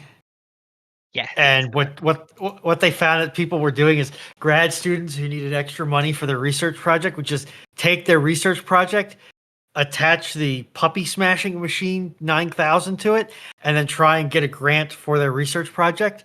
It's like, how is it evil? How is it evil? It has a device on it that smashes puppies. Mm-hmm. Oh, yeah. And it's like, no, you actually get bonus points for that because trying to defraud the system is inherently more evil. Yes. But, Brunon, activation is just above self-fulfillment and metal hierarchy of need. Mm-hmm. For humans to truly be happy, they must not pay taxes. Yes, but then the IRS shows up at my house, and I don't like it when the IRS shows up at my house. They have horrible manners for guests. When they show up at my house, Yes, I tell them they're in that I their own have to clean country. Yep, Clarke, you've got to deal with HMRC. They're If not you're scary, happy they're and incompetent. If I you're don't know which is happy and worse. you know it, lick your tongue. What is wrong with chat? If you're happy and you know it, lick your tongue. If you're happy and you know it, lick your tongue. Speaking of interesting things, Fleet's got a new nickname. While I think about it. What, the racist? No. No, go on. Lollipop. Because he's brought so many different changes of clothes. He's our lollipop guy. We never know what flavor he's going to be. Do not call him that. For the love of God, do not call him that. No, God, please. Oh, I hate you Also, all in the so WhatsApp much. group, he called himself the Feet of Oceans on a couple of occasions, so now he's called Lollipop Feet. Whoops. Wah wah. Doc, either you are perfectly aware of the connotations of that name or you are not aware. But in either instance, I request you not. I request you cease your heresy. You don't like calling him Lollipop Feet? Oh my God. Oh, don't worry. Drax planning on calling him. Drax been calling him all week so far. Because it was me and Drac who, because I noticed and came up with the nickname. If you're gonna torture me, could you at least get me a work visa? Oh. Don't say that, Ronan. Trust me. Otherwise, people might take you up on that offer. You know what? I'll take that bet. Would you take that bet, Udovich? I'd take that bet. Hey, Lions, yes, sir, I would take like that that. bet. Lions, I like it. Feet of Lollipop and Dirt Squad. What about Lolly Feet Pop? Interesting. No. Interesting. God, no. Oh. Do. Banana. Why is it that society views me as the most depraved one here, and meanwhile I am the most straight arrow one here? I am innocent. reality. I am an am a historian and academic, and apparently quite a lot of viewers of recent videos cannot tell that when I'm being sarcastic. But we'll leave that to one side. Yes, Chandlord, all their tactics confused and frightening. Also, I'm quite disturbed by a number of people who haven't heard AC/DC songs. No, Bone Meal Boy. Oh, God, now that's in my head. Why did I unhide that? Oh. Wedding chances are yet another thing related to Fleet. Yes, God. See, Ronan just does this to themselves and then blames poor innocent others. She does. She does. It's entirely done by her own mind to herself. I hate you. I'm starting to think she's a misogynist. You mean a I was going to say masochist. I would say she's a self-flagellist, but we'll leave that to one side. Oh, God, I hate you all so. I don't know. I prefer the term misogynist. Okay, note to self. That can fire homing, heat-seeking, explosive bees. Okay. All right. Next question. Oh yeah. My house is getting filled with the smell of bread. I have finally made bread. I got bread, kids. Fresh bread. Okay, if that's what you want to advertise. Chandler. 5 World Warship Yukons appear in January 1st, 1939. 3 in Halifax and 2 in Sydney. Fully crewed and stocked for war. How did these vessels affect the development of the Royal Navy, Royal Canadian Navy, Royal Australian Navy, and World War II? Yukons. It's fascinating. Those are the 15-inch 15-inch armed KGVs. Oh, so 9 15-inch guns. Yeah. Yep. Well, if they appear in 1939, neither the RAN or the RCN can crew them, so they are going to be handed properly over to the Royal Navy. But they will probably be... It does mention that they arrive crewed. Well, they do arrive crewed, so in a nice way, in which case they are going to be used quite heavily.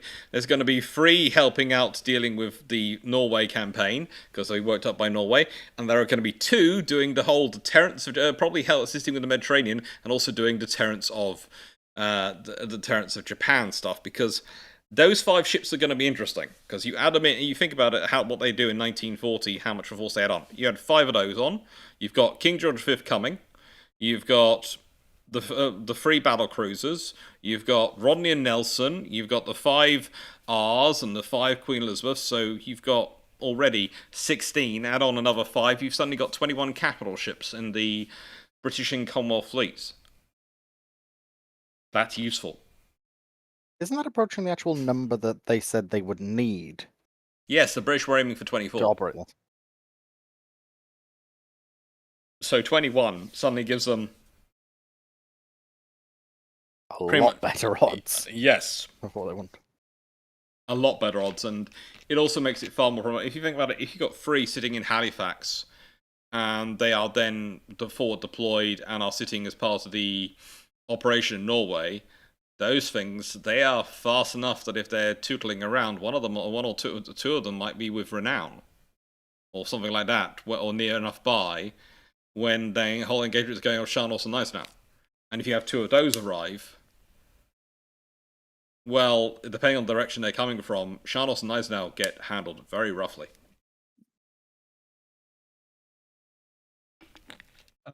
It's a modified KGV King George V 15C. Yeah. Which may mean more to other people. It's I didn't know it actually appears in World of Warships. It's armor out. Oh, it's Sharnos and Gneisenau are the first German ones to die in this timeline. In nicest way, if you've got those 3 extra ships wandering around, that means that there's probably going to be at least 1 available at any one point wandering around, and they're 28 knot ships with 9 15-inch guns. The interesting thing is what happens at this point to when they restart construction. Do they start with Anson? Do they start? Probably they still complete Duke of York and Prince of Wales, Duke of York definitely. Anson Howe might not be worked on. In which case, they might move on to one of the Lions to be working on, as well as working on And do they decide they need another 15-inch gun ship? They've got that many fast ships. Do they need to do Vanguard? Do they work on a couple of Lions rather than Vanguard?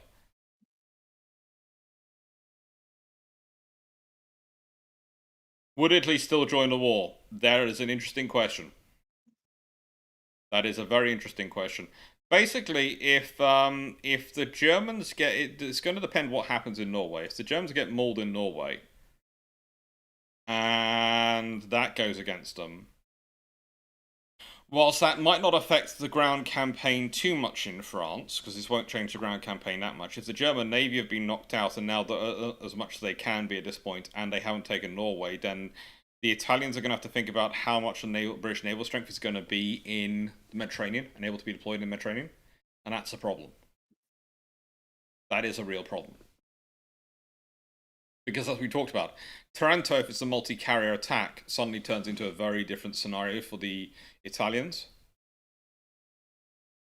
You start escalating up the numbers of torpedoes being dropped at Taranto, it gets very nasty very quickly. Because there are ships can be brought back from 2 or even 3 hits. But can they be brought back from 4 or 5? How much damage is going to be done to the structure if they've been hit by 4 or 5 torpedoes and been sunk by that effect? And sunk probably in deeper water. So, yeah, this changes things dramatically.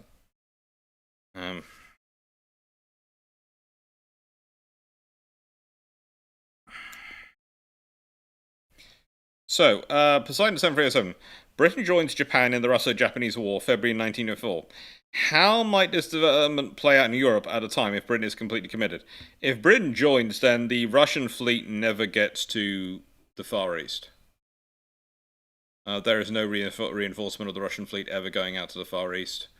And the Russians are getting into real problems because the amount of supply that the British can send to the Japanese, but also what other forces they can mobilize and what other commitments the Russians will need to do. Because there'll be the British don't need to have a ground war with Russia. There's no reason for them to have a ground war with Russia. The only thing you might have happen is, at that point, is France is theoretically obligated to join the war, but would they want to join the war? And if France decides they don't want to join the war, then the Franco-Russian alliance breaks in 1904. Because that was basically the deal. If France joined the war on Russia's side, then Britain joined the war on Japan's side. If Britain joined the war on Japan's side, France was supposed to join the war on Russia's side. But for France, that's a real problem, because that's going to break their alliance and lead to active war with Britain. And they don't have the navy for that at that point. And they don't have the desire for that.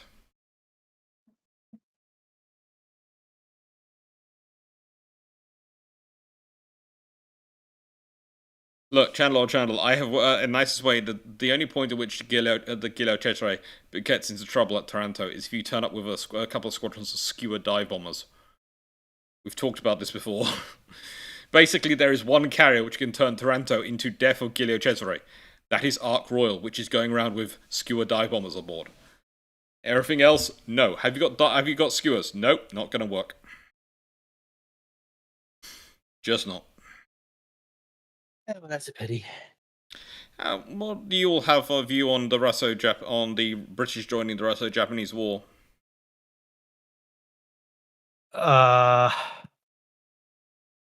I don't think Germany's France probably wants to go to. happy. Hey, gentlemen. Yeah, I don't think France wants to go to war for Russia, and if they do, I think Germany is going to go European Empire time. It's my favorite.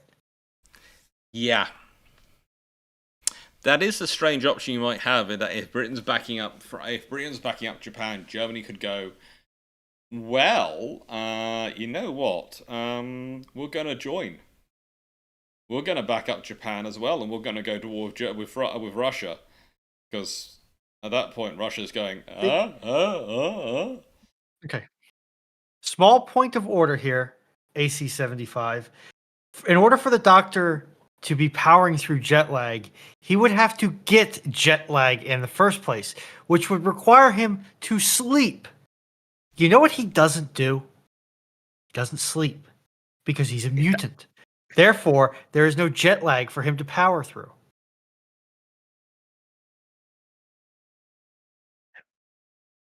Oh, that's a proper big brain maneuver.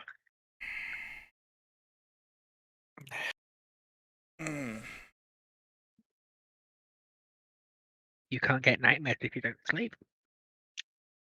That's not you necessarily can still true. get nightmares.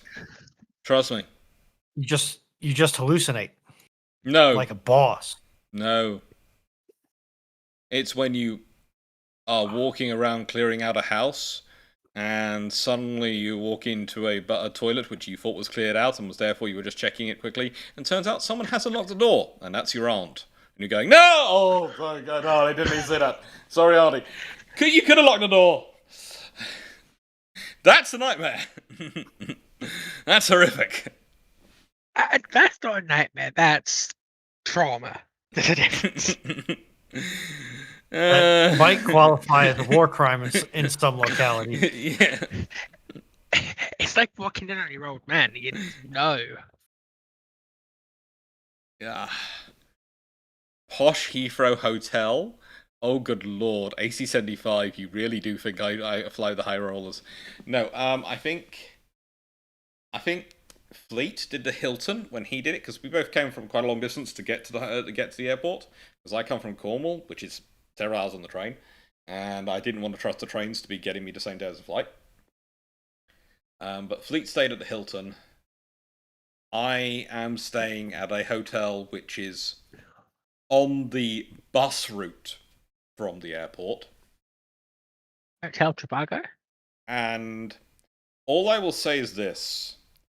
The buffet is 30 quid. There is no way in any other scenario other than me being trapped in the middle of a space where there is no other options would I spend 30 quid on that buffet.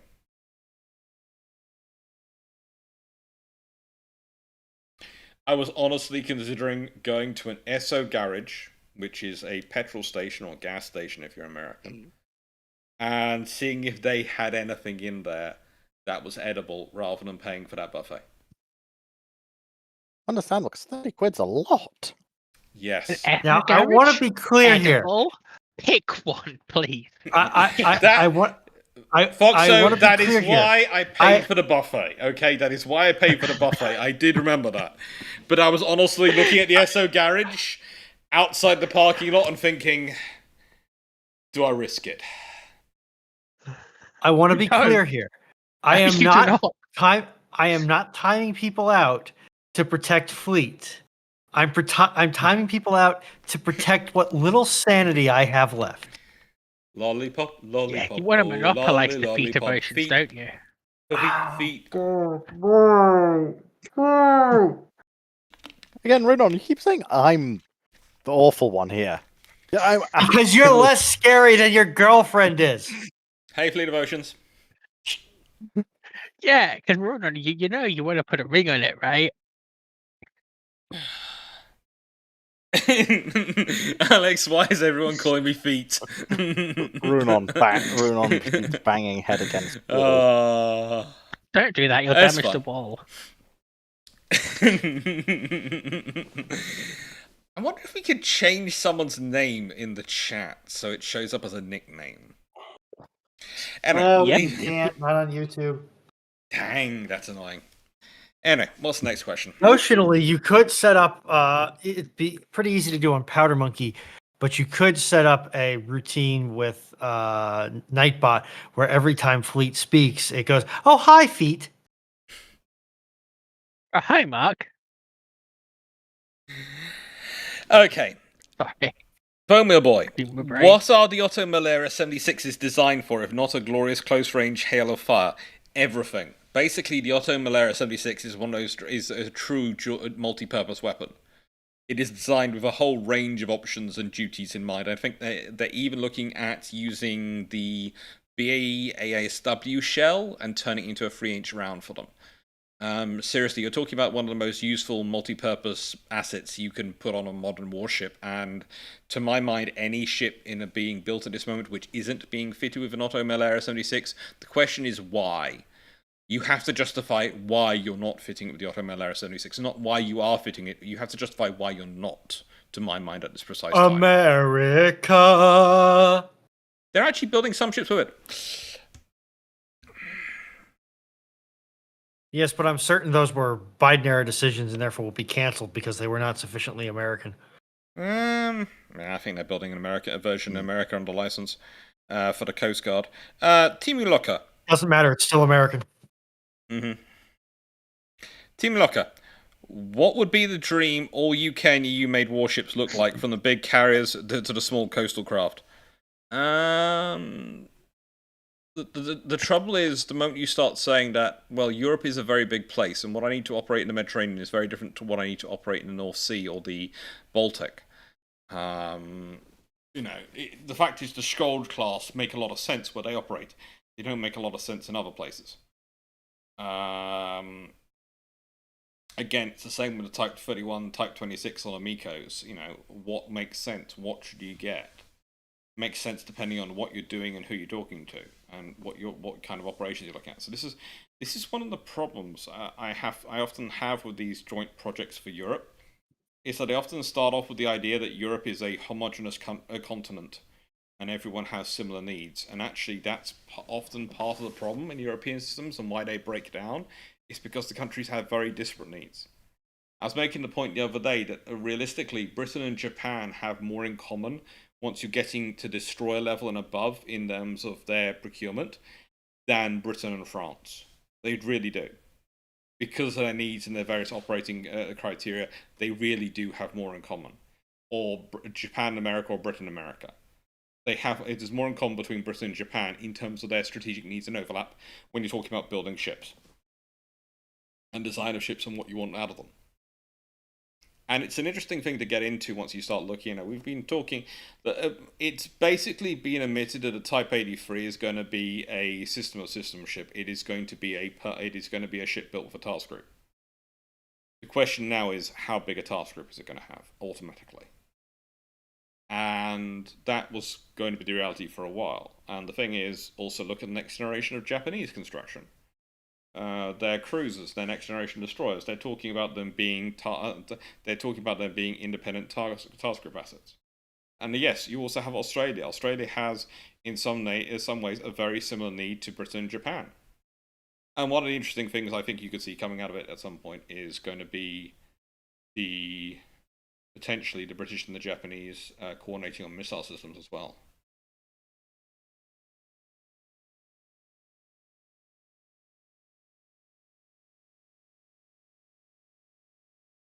$14 flight, I know, fleet. I know it's terribly boring for 14 hours on a flight. It is. I'm not looking forward to that myself, but I have lots of books downloaded onto my Kindle. You should have brought a lot more books then, Fleet. I have my headphones. I have music. How do you not bring enough books, Fleet? You're going on a history trip. You should have all the books. Fleet, you bring more books, I return you into a book. Can I say, would jet lag affect Insomniac? It doesn't affect me in the same way. Okay, so what they usually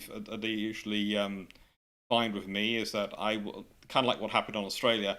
I'll get in, and I'm going to be getting in at about 5 o'clock. So I'm probably going to go to dinner with the boys. Meet up, chat, have food. After I've get into my hotel first, but then go have dinner with dinner with all of them. And I'll probably then go for a walk. And then I'll go get some sleep. Because I probably will need some. But I probably will need 4 to 5 hours of sleep, which would be a lot for me. But 4 to 5 hours of sleep, and then I'll be fine.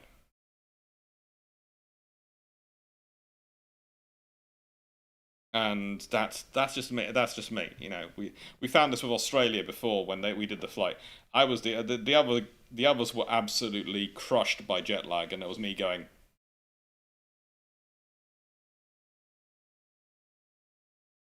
You okay?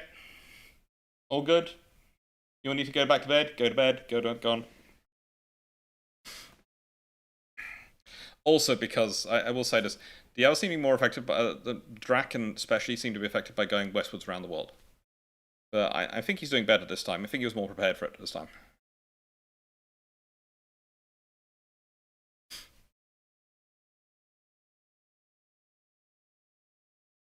No, there are trace elements. He has a blood iron brew content, not a iron brew blood content.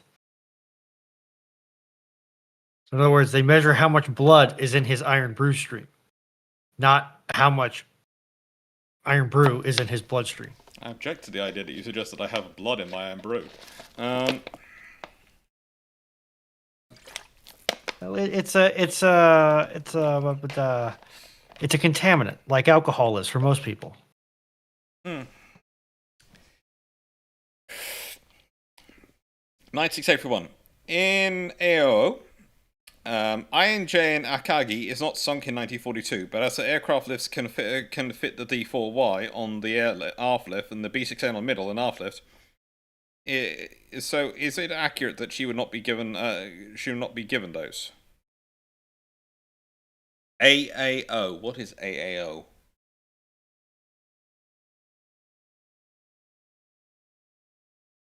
Anyone know what AAO is? I presume it's an alternate universe.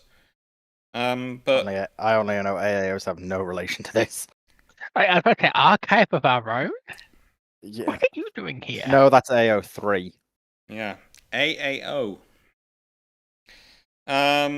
So D4Y. Look, I suppose it would be against all odds. D4Ys can't fit D4Ys on the aft lift and B6M on the middle and aft lift. Yeah, against all odds. The odds are no. If you can't fit those aircraft on your lifts, there's not really any point in fitting them on. Or you modify your lifts, and sometimes that's easy enough to do. It depends on your lift design. With the IGN, their lift design, you possibly could modify it, but it's not going to be easy or quick. It's going to depend on how much you want those new aircraft on them. But no, Fleet's doing a spectacular job out of making sure everyone's getting their videos done on time and doing all those things, so he's doing really well. And Channel, no, even I can testify to this, that even Mrs. Drac does give up on veggies for Drac. In the nicest way. Yeah, I think she feels both of us need to start eating our vegetables. 96 everyone. What ships other than Hood do people forget in regards to just how impressive a warship they were?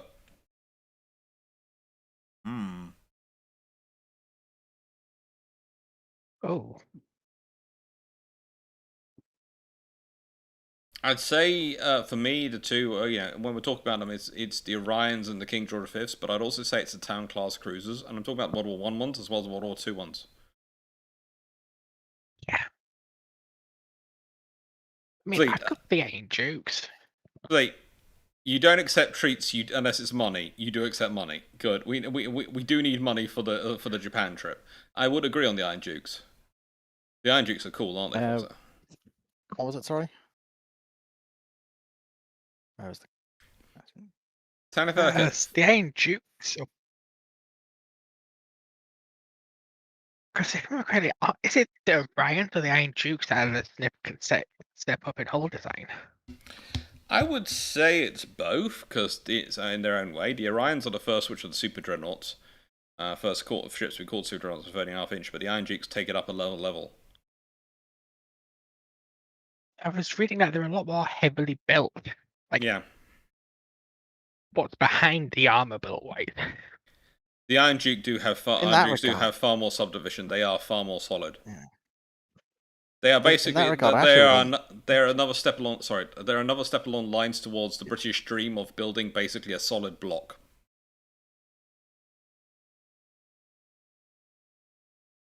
Because in that regard, I'd actually almost say the King George V are the more impressive one. Because the Iron Dukes are definitely an upgrade, but in terms of the significant step up versus the Orions, is the King George V's. They do confirm that step.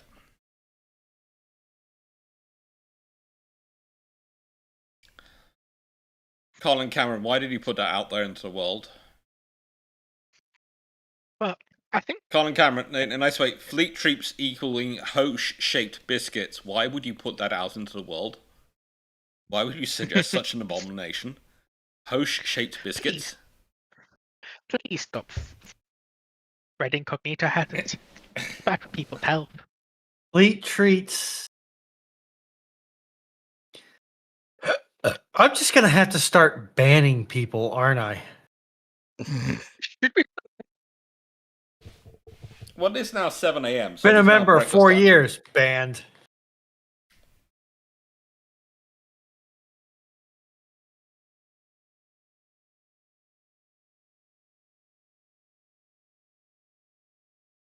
Fleet Oceans. Fleet treats equal money.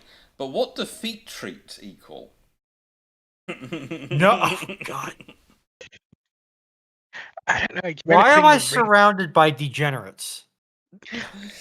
No. We need to we need to pull a BBC. Back. Okay. We can't keep doing this to her. Colin Cameron, and do we how many more questions do we have? Because I'll say about another 5 after these 2 are done. As said, I want to go hit a pool before 14 hours of swimming. Send in your questions. The first 5 that I pick up will be the 5 that get answered.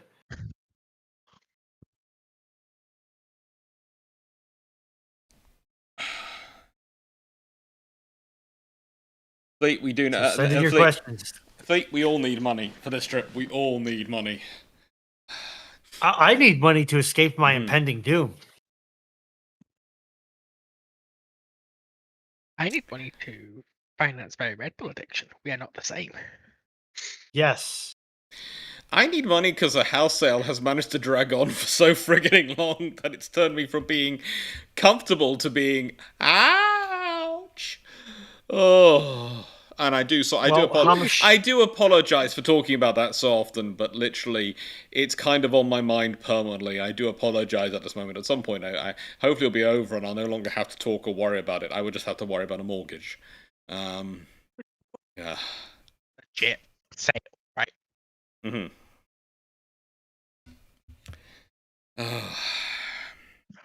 Jonathan Moon is suggesting whipping lawyers. Potential. Colin Cameron, will you be trying the dried fish lollipops in Japan? I will see if I can give them to Fleet and see what happens with him. And do you know you can get N-gauge unpowered model trains from gotcha machines in Japan? I have heard, and me and Fleet are planning to go and play said aforementioned gotcha games to see if we can find them. I have got an app on my phone which is going to take me to various gotcha stores which have all interesting things in. And that's all for questions. There's some very interesting gotcha machines. Yeah. As a fan of Yu-Gi-Oh, Japan is amazing for it. Well, I am concerned about models. I am concerned about what Japan has been able to shove into a vending machine. There's even better things than the gacha machines and vending machine options. There is No, Castanea. No, I will entirely ban every single member in chat that goes in for a 10-pound statue of Hoche. 10 pound. All I'm saying is 10 pound statue of the Hoche for Fleet. Chocolate. By weight. If you get him that kind of chocolate statue, he will be a very happy Hoche lover. He will also probably end up with diabetes, but he'll enjoy it. He'll enjoy it. Diabetes possibly by proxy, but he'll enjoy it. Yeah, I think Bruno would really like Japan. They have bullet vending machines. Yes, I notice. They also have. They have what? They have bullet vending machines. Mm-hmm. But you must say quietly because you'll attract the attention of every American ever to exist. They also have a gacha machine where you can buy miniature working cannon. I know that because I have I have told Drac I know where at least 2 of them are in Tokyo, which do it. See, now that's a good chocolate Hoche related joke. Hey, AC75. Won't he want to have his Hoche and eat it too? Killer Ben, yeah, I'm in the lovely place known as Heathrow, and I fly out tomorrow, and then I'm on the way to Japan. So, cross fingers. Cross fingers on everything. I'm just fed up the frigging house sale going on forever. You'll be selling this house forever.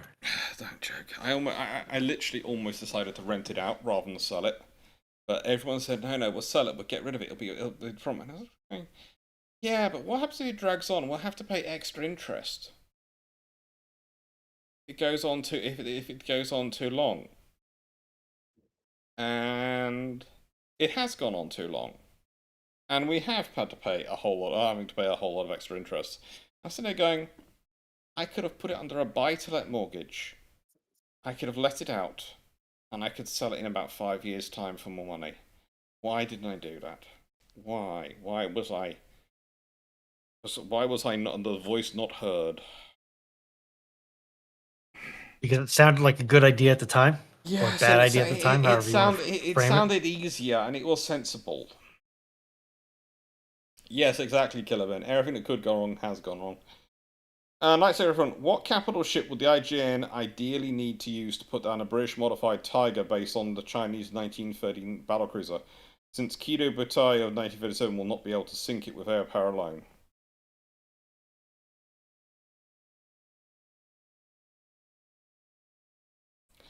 A modified Tiger-based Chinese 1913 battlecruiser.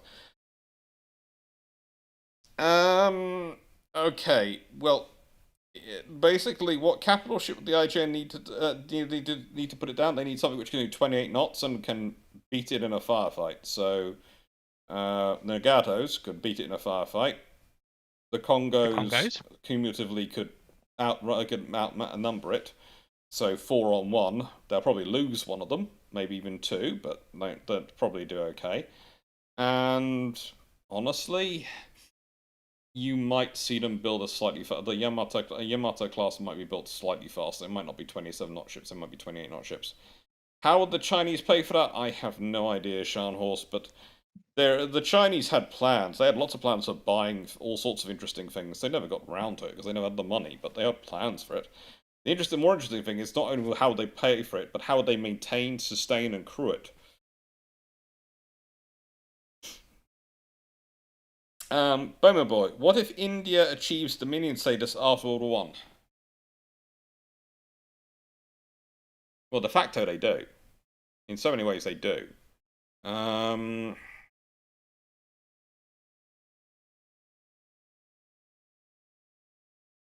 But this is sort of the British Army in India and all those things that do sort of deal with prevent that from going the same way.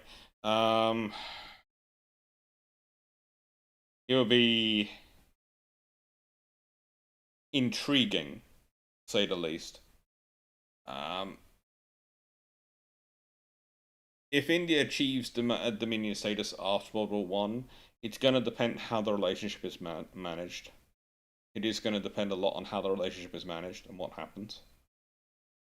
But if they are Dominion status and they are a close Dominion, then probably we're talking about other British are running a very much accelerated Dominionization program, which means that you probably find the British by the time of the Wall Street crash with a lot less in terms of empire cost commitments.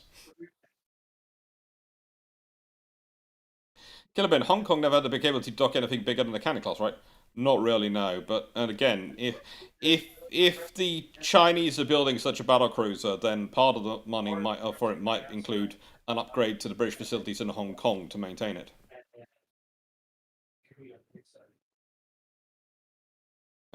Yes.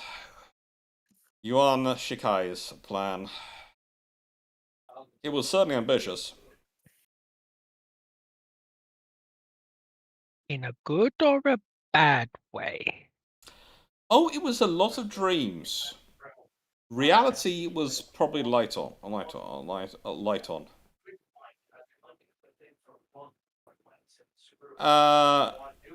Killerman, yeah, there is potential space, but also you could send in a floating dry dock. You have to remember that's always an option.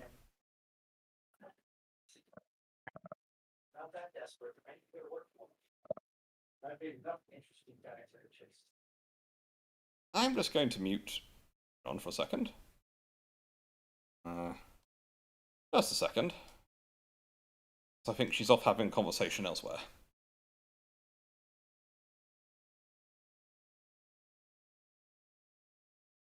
It's one of those things of it's a lovely idea, but it's not sustainable.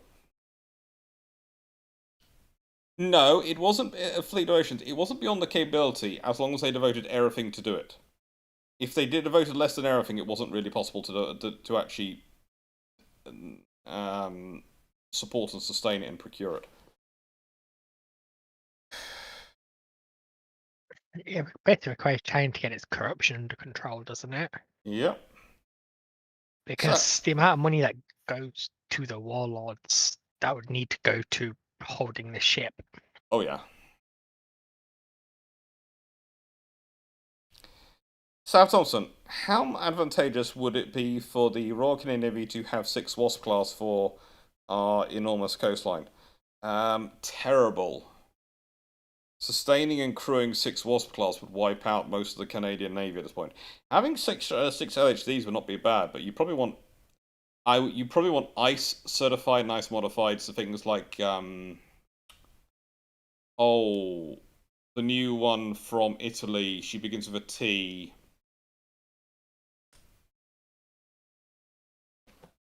Trieste class. You probably want something on more Trieste. That's probably more suitable for the Canadians to crew and support. Again, it's got a similar capability profile to Wasp in terms of overall individual capabilities, but it's designed for a fleet with a far smaller crewing profile. And yeah, you'd want 6 to 7. When we return from the Far East, I get back home on the 23rd. I'm back on the 23rd. Others arrive back earlier in that week, but I have an extra day due to the way the flights worked out, because I could get really cheap flights if I went tomorrow, and I arrive back on that date, and that saves a lot of money, because, as said, whilst we've been promised money, we've been promised a little over £5,000 to support the trip. It was made a decision by the team that they would give me because I didn't have the money, because the house and so they said, take whatever money is available and book everything up, and hopefully the rest comes through. And yeah, so I got only about £3,000 of that has actually gone through, and so I've booked everything based on that, and then everything else beyond a certain point is pay on arrival on Booking.com, pay at arrival, and I'm hoping money's going to come in so I can pay on arrival.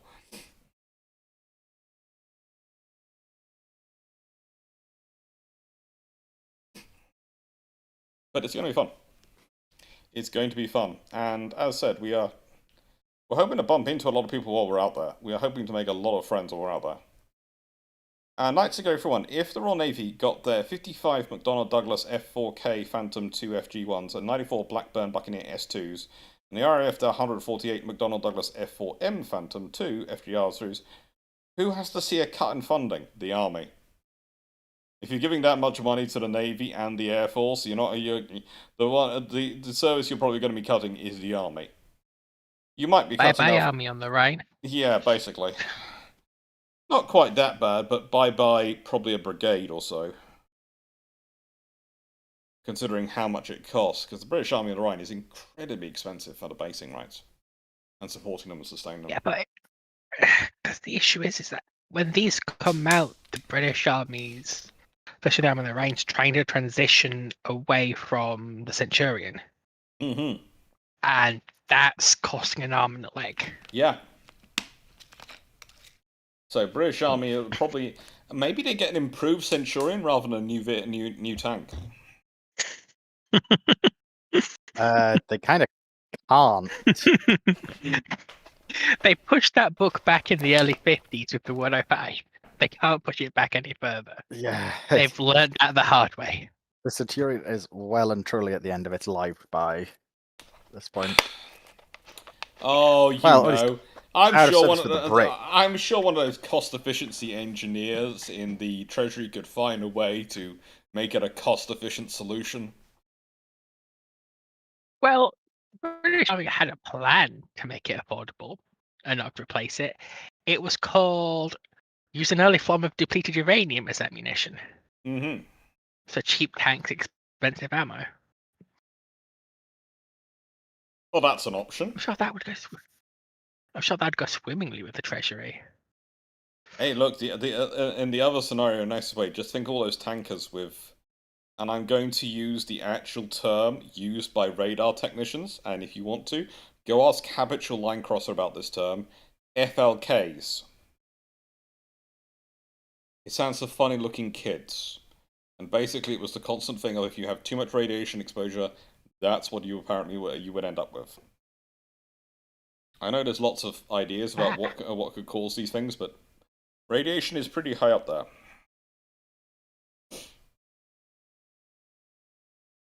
But yeah, I would love to see. I wonder if someone will ask Habitual Line Crosser about that. A bad time to be a squatty in this timeline. Yeah. Stephen Meyer. The Kearsarge appears in the main naval base of each naval power in 1938. Which powers try and use them without rebuilding them first? Do any sell scrap? Do any try to buy more?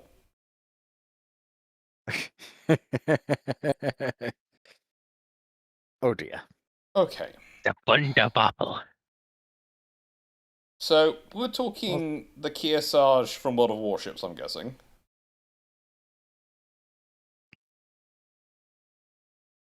I would assume so, yeah. I would assume so. And I'm just clarifying again what the Kearsarge, because I have a feeling I remember what it was. I was just clarifying. So, it 30 is knot. Yes. It is the 30-knot battleship with a flight deck on it. That is indeed Kearsarge. Okay. With 12, 16-inch guns in 4 turrets, yep.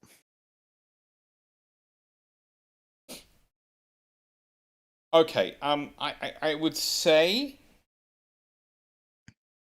and I mean this with all due respect and love, I am hoping the British do not try and operate it, and the British just get a rip off the flight deck and the superstructure, and just put in a conventional superstructure and go have fun, because you've got something which has got 16-inch guns.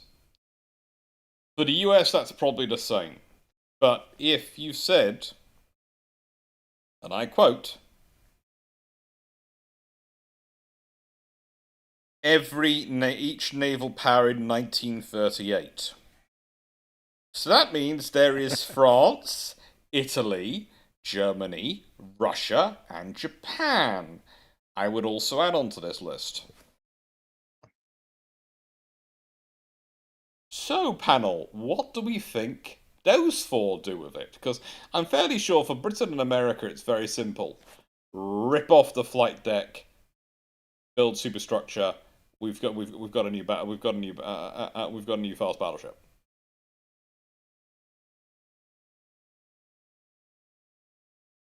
That would be the hope. Oh, that would be the hope. On the other hand, I could see some mad person suggesting, well, we could probably operate swordfish off it. You could, but how do I put this politely? And I'm hoping they get told that's a very bright idea. We'll keep it under advisement. In 1938, Henderson is still alive and functioning.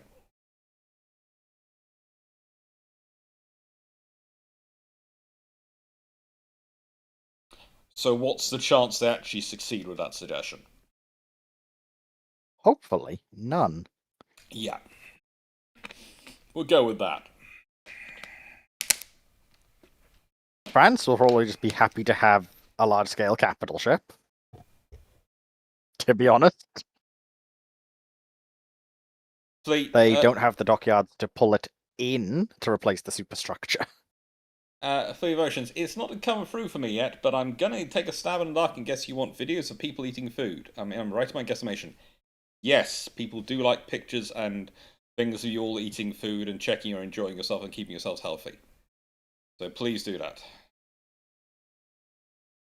I'm sure there is a video somewhere in the stream of instructional videos I've sent you all telling you what types of videos you're supposed to be doing.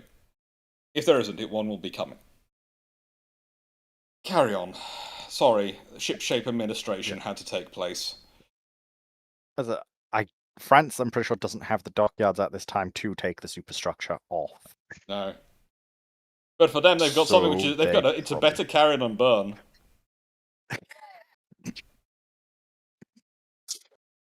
It's not a particularly high bar to cross, but it's a better carry than burn.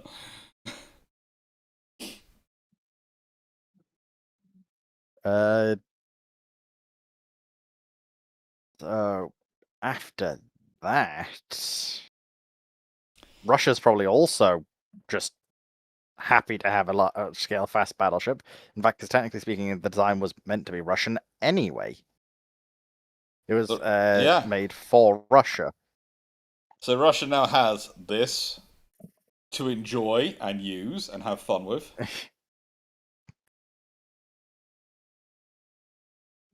The Nazis?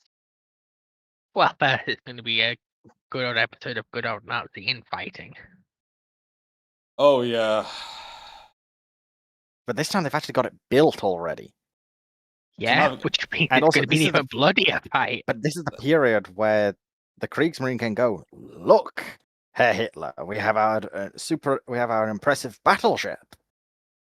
Yes. Yeah. But this is also the time in Germany where Goering's running both the concentration camps, the Gestapo, and the Luftwaffe. Look, I would also add that for Germany, them getting this in 1938 means that everyone's going to see them getting it in 1938, and because everyone else has got one, they're going to know how good it is. So they're going to respond.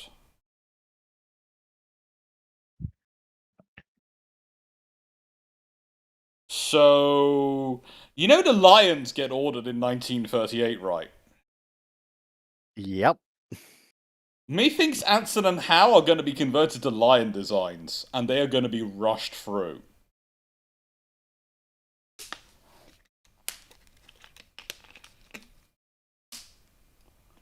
Italy's going to be absolutely... Italy is just going to...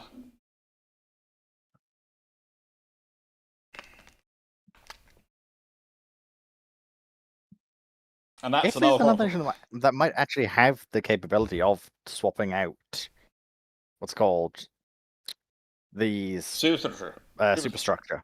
Yeah, they do. But also, the Ranger Marina might go, this is our final chance to actually get an aircraft carrier. That is unfortunately true. You know, they're one of the ones who I could see actually try to take turrets off to increase the flight deck space.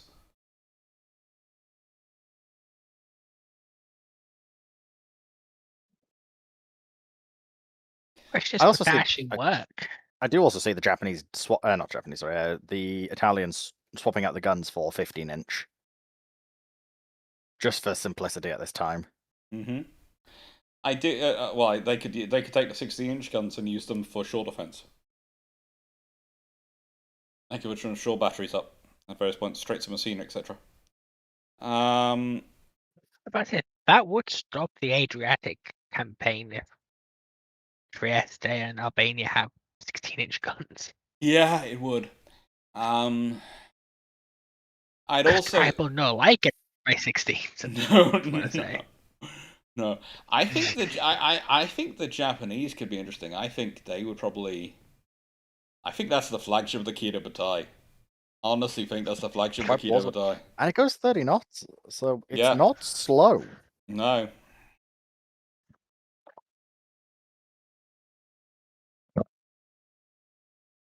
It's not slow.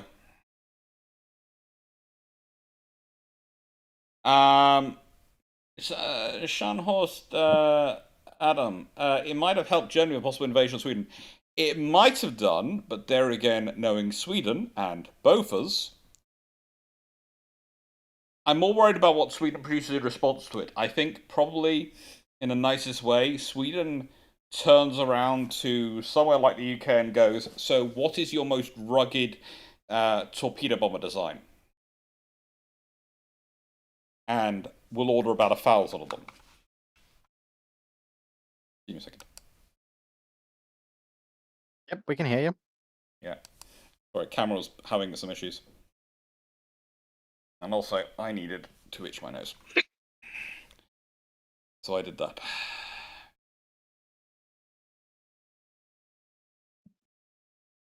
The more interesting thing is the technology that you'd have, and I think for a lot of nations it's going to be very interesting to take parts on the technology there. 5-inch 38s and those things are going to be interesting. The aircraft lifts are going to be interesting.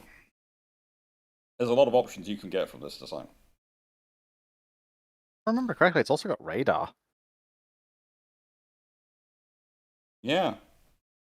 So that's going to cause a lot issues. of nations getting access to actual full sets of radar is going to be intriguing. Yeah. That's going to be really worrying. It's going to change things a lot. It might actually delay it's going to sound strange. It might actually delay World War II because everyone's going to be building to deal with the knowledge from it. Because everyone's going to know everyone has this knowledge now. Thanks, Vic.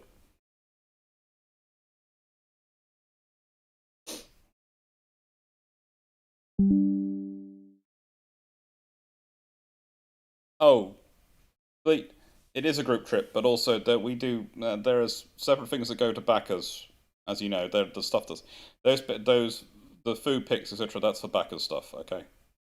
They know this. This is how we operate. There are the pictures which go to backers, and things which we find backers like and enjoyed responding to and chatting with, and there are things we do put on the public stuff. And I do realize I'm explaining this in a public forum, but I think the backers and the people watching will understand exactly why I'm saying this. Poseidon 7307. Mikasa turns into a Lord Nelson pre-Dreadnought in 1904.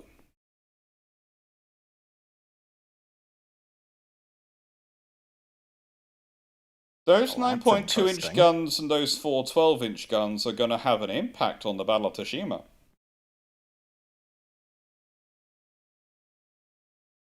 That's a lot more firepower for a flagship. A lot more firepower.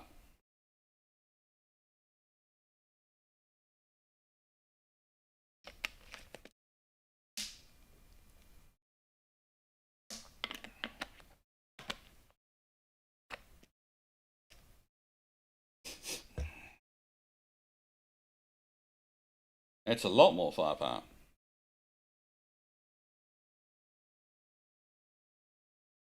What do you think, Dragon? As you said, that is a lot more firepower. The I know. 9.2s have good range on them. Yeah. And obviously, if they do the whole, what's called turnabout, that means you've now got the other sides as well able to start going at it. Thankfully, it's only one, but still as a command ship. Yeah, but the thing is, might it do well enough that it actually has an impact on the debate for the Dreadnought?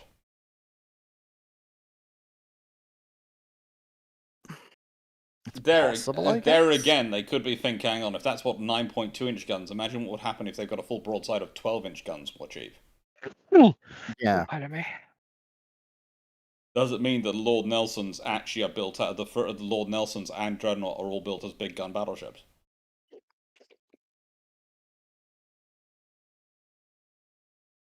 It would definitely be interesting. It would be. Good choice of game, I guess, Fleet. Yeah. With that being said, and that being tonight's last question, thank you very much, everyone, for being here. As said, I am off to... I hear this hotel has a pool. I'm off to find it. And thank you very much. I'm off to do some swimming because I've got a 14-hour flight tomorrow. Late tomorrow. I'm planning on trying to basically sit the whole way through, just going, yeah.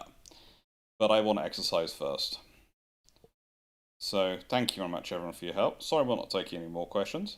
There are going to be Bruships on the road, done the whole way through the Japan trip, I'm hoping. They're going to be like this. It seems to work. I had to make sure I switched to the laptop camera, so I do apologise if the image is fuzzy, rather than my other normal camera, because, well, in the nicest way, and I mean this in the nicest way, that was just too much for the Wi-Fi to handle. When I tried to do a WhatsApp call earlier with it, it basically causes it to die.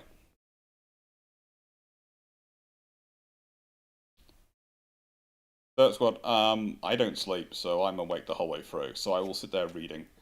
I have got 100 books downloaded on the Kindle on my phone, and I will just read.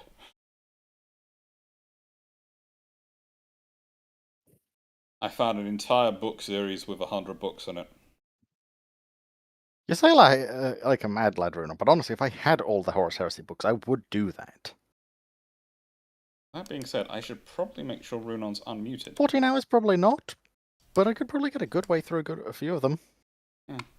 Depending on how fast I read, I could probably get through at least the first 10. If I go really fast, I could get through the first 14. I have saved a large chunk of the Horus Heresy for tomorrow's trip. It's going to be fun. It's 14 hours in the back row of a 777 from Japanese Airlines, I think. Have you brought your it's gonna be in-flight maintenance kit? It's going to be uncomfortable. It's going to be annoying. It's going to be life. It's an A350 1000. Yeah. Okay. So it's not a 777.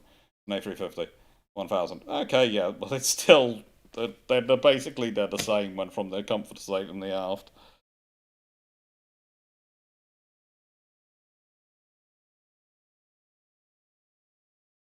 Oh. Then again, just spending 14 hours on a plane in general is hardly comfortable normally. Oh, it's not the longest I've ever spent on a plane. The longest I've spent on a plane, and I was sitting on the floor of the aircraft for the entire time, was 19 hours. That was uncomfortable. One of the later long duration ship-shaped trips, you just get somebody to, for lack of any better phrasing, sugar daddy you a Gulfstream. Look, in a nice way, Drac is learning to fly, and I think he has that dream of flying us around in a Gulfstream. Would a Gulfstream be able to make that distance? Not without landing at least once. I haven't flown out there yet, Javansh. I'm not there yet. This is not me jet lag. This is me on the laptop camera with the lighting in this hotel room. In a very dapper chair. Yes, a very cool chair. I would say, though, I did spend 10 hours on Great Western Railways today, so, to be fair, that was good prep. Anyway, I'm off to go swim, because, as I said, I've got 14-hour flight tomorrow, so I'm going to go stretch everything out in the pool, and, yeah. John Shea, why were you sitting on the floor of an aircraft for 19 hours? The only way to get from where I needed to go to where I wanted to be where I was to where I wanted to be was on that flight, and that flight was not an aircraft which had a lot of seats. So it was sit down, have a book, and enjoy. I made it. I was younger then. This is the thing. When I was younger, I said yes to a lot of things which were probably stupid, but they were fun, and I was younger. Take care, everyone. Have fun, and enjoy. Thank you, everyone, all the panel, for being here. Thank you, Foxo. Thank you, Dragon. Thank you, Runon. Thank you for being here. And thank you, Fleet, for popping in. Do you want to say anything, Dragon? You were just about to say something. I was just going to say, have a good evening. Yeah, thank you. And also, thanks for having us. Like, yeah, man. I love having you guys. You make my Sundays more fun. All three of you do. Take care, everyone. Thank you for being here, and hope you enjoyed.